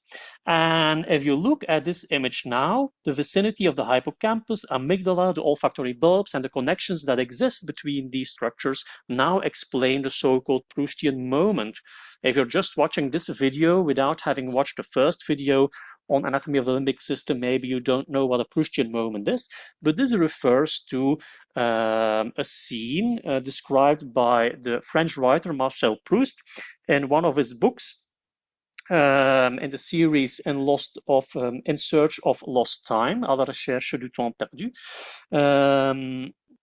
And in one of these books, he describes how the protagonist of the book, by smelling a madeleine, a certain biscuit soaked in coffee, by that specific smell, this triggers memories, emotional memories that basically catapult him back in time. And this is called a Proustian moment, and this is a beautiful metaphor for how the limbic system works. So the close collaboration and association between the olfactory system, the emotional system, and memory. Okay, this concludes my presentation on anatomy of the amygdala. The fourth and final part in this series on anatomy of the limbic system will deal with the hypothalamus. I'm going to start with a clinical case. We see here sagittal T1 weighted images with gadolinium of a 7-year-old boy, and we see a mass lesion in the sellar and suprasellar region. This lesion looks cystic, and this was a craniopharyngioma. Here is the tumor, and the tumor was successfully removed. We see now a large defect where the tumor used to be. Now, everything looks okay, you would say, but unfortunately, when the patient wakes up or when the patient is in the intensive care following surgery, the patient develops a certain syndrome. The patient is very difficult to wake up following surgery. Patient clearly has difficulties staying awake, so there is like a disturbance of the general sleep-wake cycle of the patient. Patient also has difficulties with balancing his sodium level, so he has a fluid balance disorder.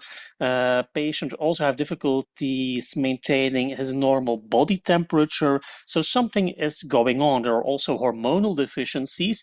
This patient has, as a complication of the surgery, something called a hypothalamic syndrome. So this implies that something is off with the hypothalamus. But what is the hypothalamus exactly? First, let's look at some other images of this patient. This is an axial flare image. So we see a large defect located centrally at the level of the brain base. And on this coronal T2 weighted image, we see here this large defect. Now, because of the defect, it's a bit difficult to recognize the normal anatomy, but normally we would see the frontal horns of the lateral ventricles, monoforamen, and the third ventricle at this level. So everything that is hyperintense on T2 located next to the presumed location or the normal location of the ventricles is like a tissue defect filled with cerebrospinal fluid.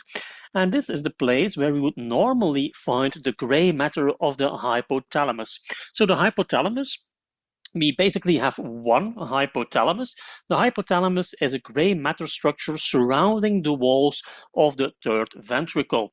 Now, as is clearly visible in this image, this entire area is unfortunately destroyed. So the hypothalamus is destroyed as well, giving rise to the so-called hypothalamic syndrome. Now, what is the hypothalamus and what does it do? It's a very small structure. It's very tiny. It weighs about 4 grams. For comparison, the brain in total weighs about 1400 grams. So that is less than 1% of the total brain weight. Nevertheless, it's extremely important because it is the master regulator of homeostasis. And what is homeostasis? That's our body's ability and also the body's desire to maintain a stable inner environment that is just right, like a body temperature of 36.5 degrees, sodium levels, well, I don't know those by head, but a certain sodium level, certain pH, certain this, certain that, everything just right. That's homeostasis. And the hypothalamus plays a very important role in this. Now, the hypothalamus, to do that function, has to be able to detect signals from the environment and the body. Let's say temperature changes in the environment that will also cause or can be detected by the body, which signals these changes back to the hypothalamus. Now, if the hypothalamus wants to react or wants to maintain body temperature, it has to cause bodily changes. And the hypothalamus does that by communicating with either the autonomic central nervous system, so the sympathetic and parasympathetic nervous system, or with the endocrine system. So the hypothalamus, and then it gives feedback to, or these structures then cause changes and give feedback to the hypothalamus and or the body. So the hypothalamus, as you can see from this image, is basically located at the crossroad between the brain and the body, and it communicates with the body by the endocrine system and the autonomic nervous system. So very small, but incredibly important. Now, what are some of the major functions of the hypothalamus? The regulation of hunger and thirst. The hypothalamus is a structure that detects certain changes in our body, which point out that we need more food, we need more energy, or we need to drink more because our sodium levels in the blood are changing, and this points to not having enough water in the body. The hypothalamus is responsible for our circadian rhythm, maintaining our normal sleep and wake cycle, and maintaining a steady body temperature. And as said, it does that by interacting or steering the endocrine system, the autonomic nervous system, and by influencing our behavior and emotions. Because what is behavior after all except certain outputs that lead to certain changes? Okay. Now, if you think this is too complicated, there is a famous neurocognitive scientist, Carl Preibaum, who said that the function of the hypothalamus can be summarized by way of the 4 Fs. The hypothalamus basically is responsible for fighting, fleeing, feeding, and mating. So the last one is kind of a joke, and I hope the YouTube algorithm forgives me that a fraction of a second we saw a dirty word on screen. Okay, let's now talk about the anatomy, radiological anatomy of the hypothalamus. Well, the hypothalamus is actually quite difficult to see or evaluate on images because it's such a small structure. It's called hypothalamus, meaning underneath the thalamus, so it's easy to use the thalamus as a starting point. Here is the thalamus. We find it at the level of the basal ganglia, which are located anteriorly of the thalamus, and the thalamus borders the third ventricle. If we then scroll a bit inferiorly, we'll find the hypothalamus a bit anteroinferiorly of the thalamus, also along the walls of the third ventricle. And here we have it. Here we see the third ventricle and this very small rim of gray matter surrounding the walls of the third ventricle. That's the hypothalamus. We're going to have to magnify this a bit, so let's do that. Let's magnify this area. And I admit that it's still not that easy, but this is the third ventricle, and this small rim of tissue located on both sides of the third ventricle, that's hypothalamus. Also, the anterior wall of the third ventricle belongs to the hypothalamus, and the bottom of the third ventricle belongs to the hypothalamus. So practically most of the walls of the third ventricle or hypothalamus, it's as easy as that. So here we also see the anterior commissure, which we still remember from the video on imaging anatomy of memory. Located behind the anterior commissure, we have the white matter tract of the fornix. We have the postcommissural fibers of the fornix, which go through the hypothalamus and can be seen. And also, but this is very subtle, so I hope you see it, we have like this small dot. This is a white matter tract going from the mammillary bodies to the anterior thalamus. This is the mammillothalamic tract, or the tract of Vic-Dazier. Here we see the thalamus on a coronal T1 weighted image. Let's magnify this a bit. This is third ventricle, and I believe it's better to evaluate it in the coronal plane. We see this rim of gray matter along the walls of the third ventricle. This is hypothalamus, and notice how I also included the bottom of the third ventricle. And there we have the fornix, and if we were to scroll a bit to the front, we would see the postcommissural fibers of the fornix going through the hypothalamus. Let's magnify this midline sagittal T1 weighted image. Now, the hypothalamus is located on both sides of the third ventricle, so in a perfect midline image, we don't see most of the hypothalamus, but remember that also the anterior wall and the floor of the third ventricle belong to the hypothalamus, and these we can see on this perfect midline image. Here we see the pituitary stalk. The hypothalamus, as said, steers the endocrine system, and it does so by steering the pituitary, and it communicates with the pituitary through the pituitary stalk. There are two ways of communicating with the pituitary, either by a venous portal plexus, and that's the way the hypothalamus communicates with the anterior pituitary, or by way of axons, which is the way the hypothalamus communicates with the posterior pituitary. Here, by way of reference, we see part of the thalamus, some partial volume effect. This is third ventricle, this is the anterior commissure. Here we have the optic chiasm, and this is the anterior wall of the third ventricle, which is called the lamina terminalis. The lamina terminalis is part of the hypothalamus.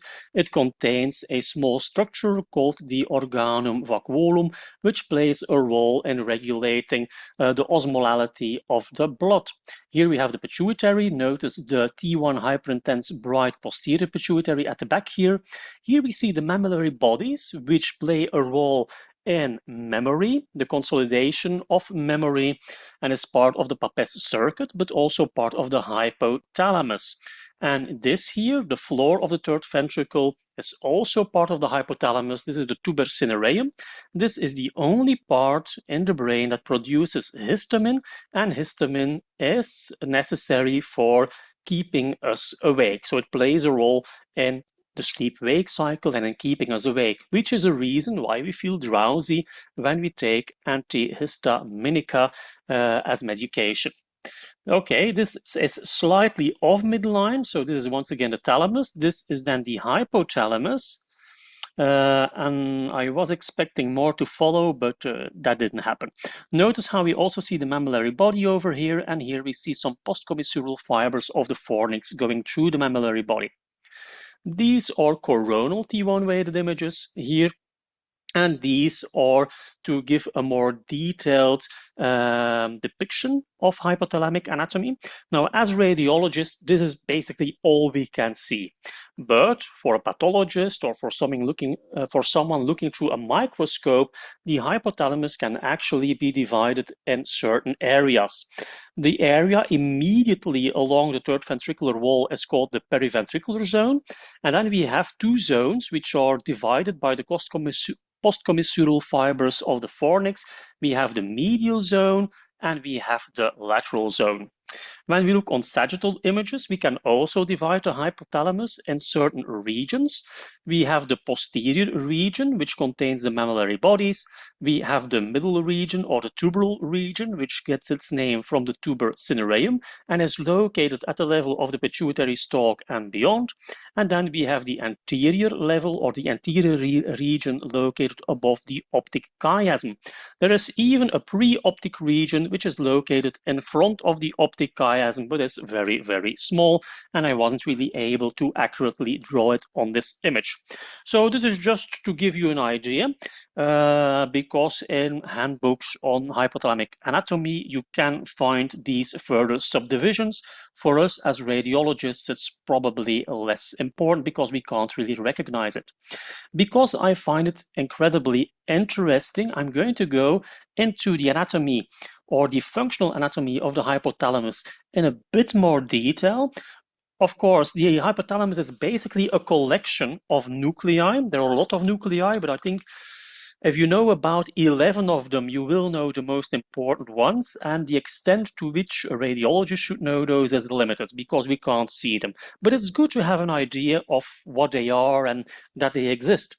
And I'm going to discuss some of these nuclei, especially nuclei that are involved in regulation of body temperature, so thermoregulation, the nuclei involved in the regulation of our circadian rhythm or sleep-wake cycle, those that have to do with regulating our food intake, so the regulation of hunger, and those involved in the regulation of thirst and maintaining the fluid balance in our body.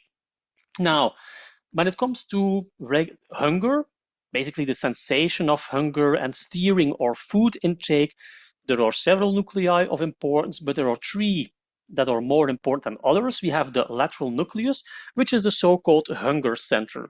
If you were to selectively destroy this area, you wouldn't feel hungry anymore, and you wouldn't eat anymore and become anorexic. Then we have the ventromedial nucleus, which is the satiety center. Other way around, if you were to selectively destroy this center, you would become morbidly obese as you would feel hungry all the time. And then we have the arcuate nucleus, which is the appetite regulator. Because the hypothalamus is at basically the interface between the brain and the rest of the body, the hypothalamus should be able to detect certain chemical signals coming from the body. Now, most of the brain can't do that because of the blood-brain barrier. But in the hypothalamus, there are regions where we are able to detect certain changes of certain hormones. And the arcuate nucleus is one of those regions, is able to communicate with other structures by detecting chemicals in the blood or sending out chemicals in the blood. And with chemicals, I mean hormones. And the arcuate nucleus is able to detect either leptin, which is a chemical substance or a hormone secreted by fat cells, or ghrelin, which are secreted by the stomach. And these indicate either that we have had enough to eat, so satiety, or that we need to eat something, so make us feel hungry. So these are two important hormones for the regulation of our food intake or energy intake. Now, when it comes to the biological clock, there is one nucleus that is extremely important, and that is the suprachiasmatic nucleus. And it is no coincidence that we find that nucleus immediately above the optic chiasm. It receives information from our eyes, it receives a visual information, and sends that information eventually to the pineal gland to help synchronize our sleep-wake cycle with the 24-hour light-dark cycle that our planet has. Then we have several nuclei which are important for fluid and hormone regulation, and the most important ones are the supraoptic nucleus, which mainly produces antidiuretic hormones, so it's incredibly important for basically or fluid balance.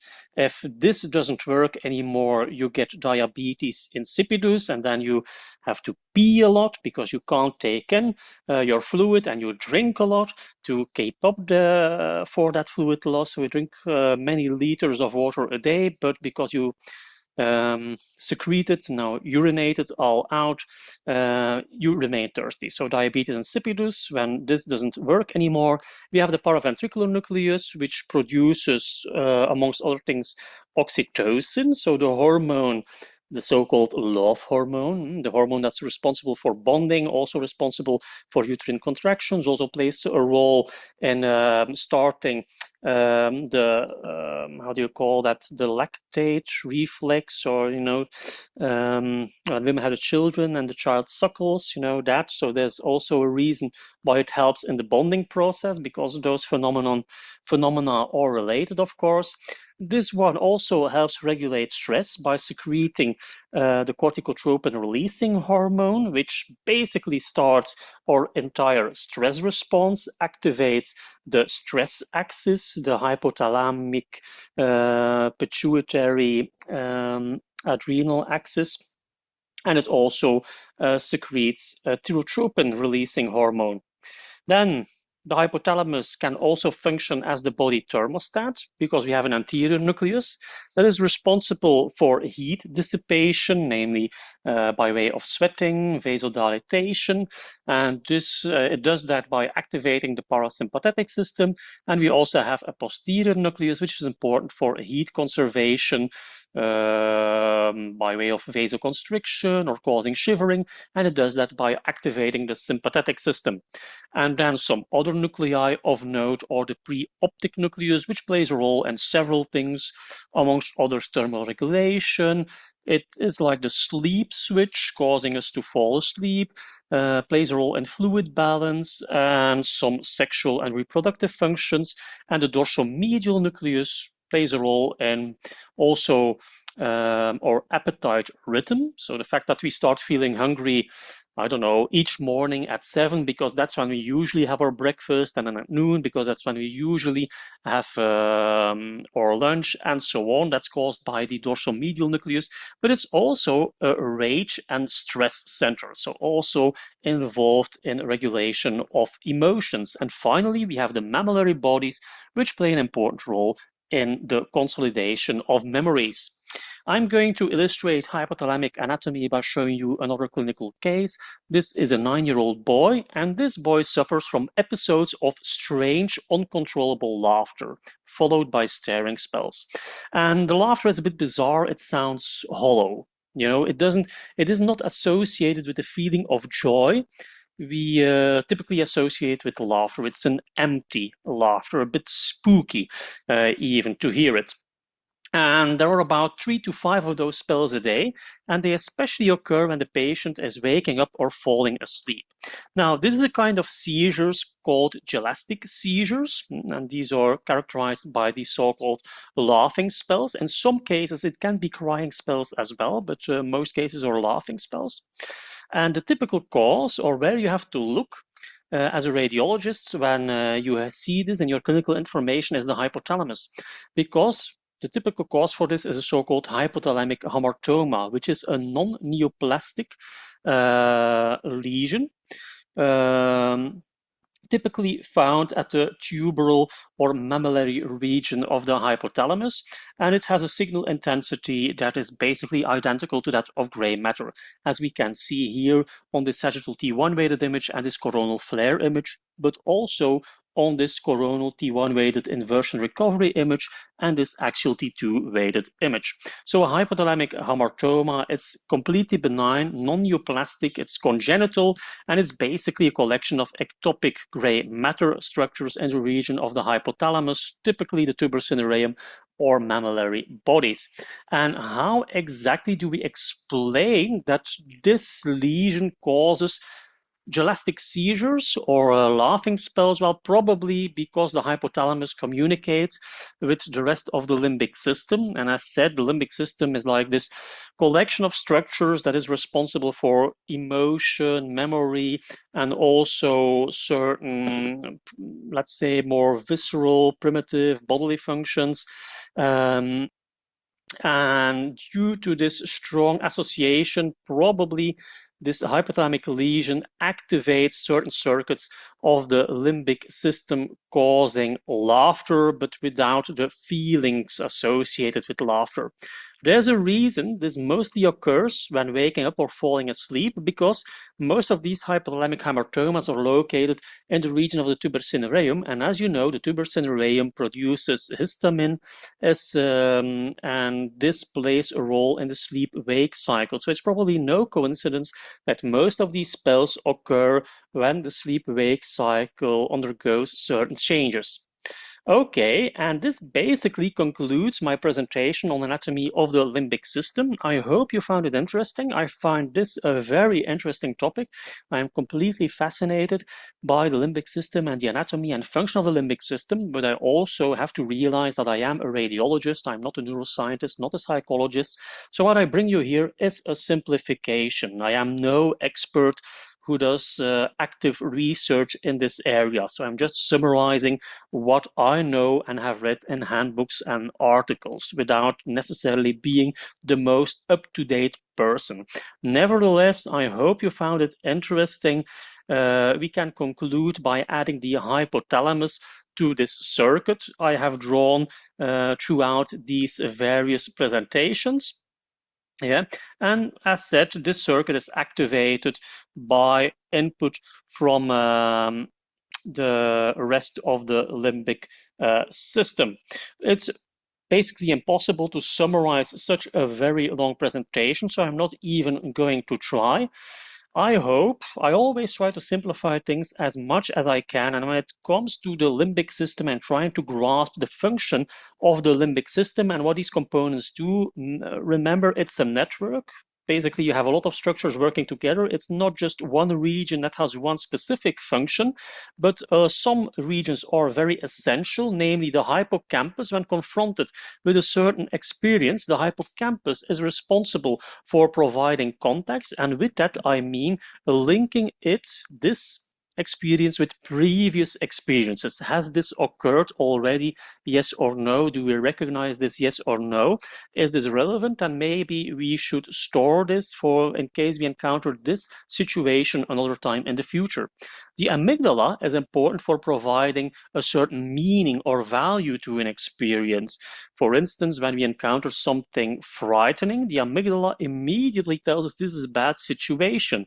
And when it's the first time we encounter it, it will signal to the hippocampus, maybe you should store this. We need to remember this for next time this happens, that we can react faster or sooner. And finally, we have the hypothalamus, which basically tells our body how to react to a certain stimulus or a certain situation. Should we run away? Then certain bodily functions need to be activated to generate this fight response. Okay, concerning the anatomy, well, I'm not going to go over it again. We can see the most important participants on these slides here. We have the hippocampus located over here. We have the hypothalamus located along the walls of the third ventricle, and the amygdala and the uncus. Thank you very much for your attention. If you are one of those people who actually watched this entire video, which is, I believe, Well, probably longer than 2 hours, probably. Yeah. I'm going to check in a minute, but it's definitely longer than 2 hours. I believe that. Please post Negroni as my favorite drink. Then I'll know that you are one of the few people who watched this video completely. Negroni is my favorite drink.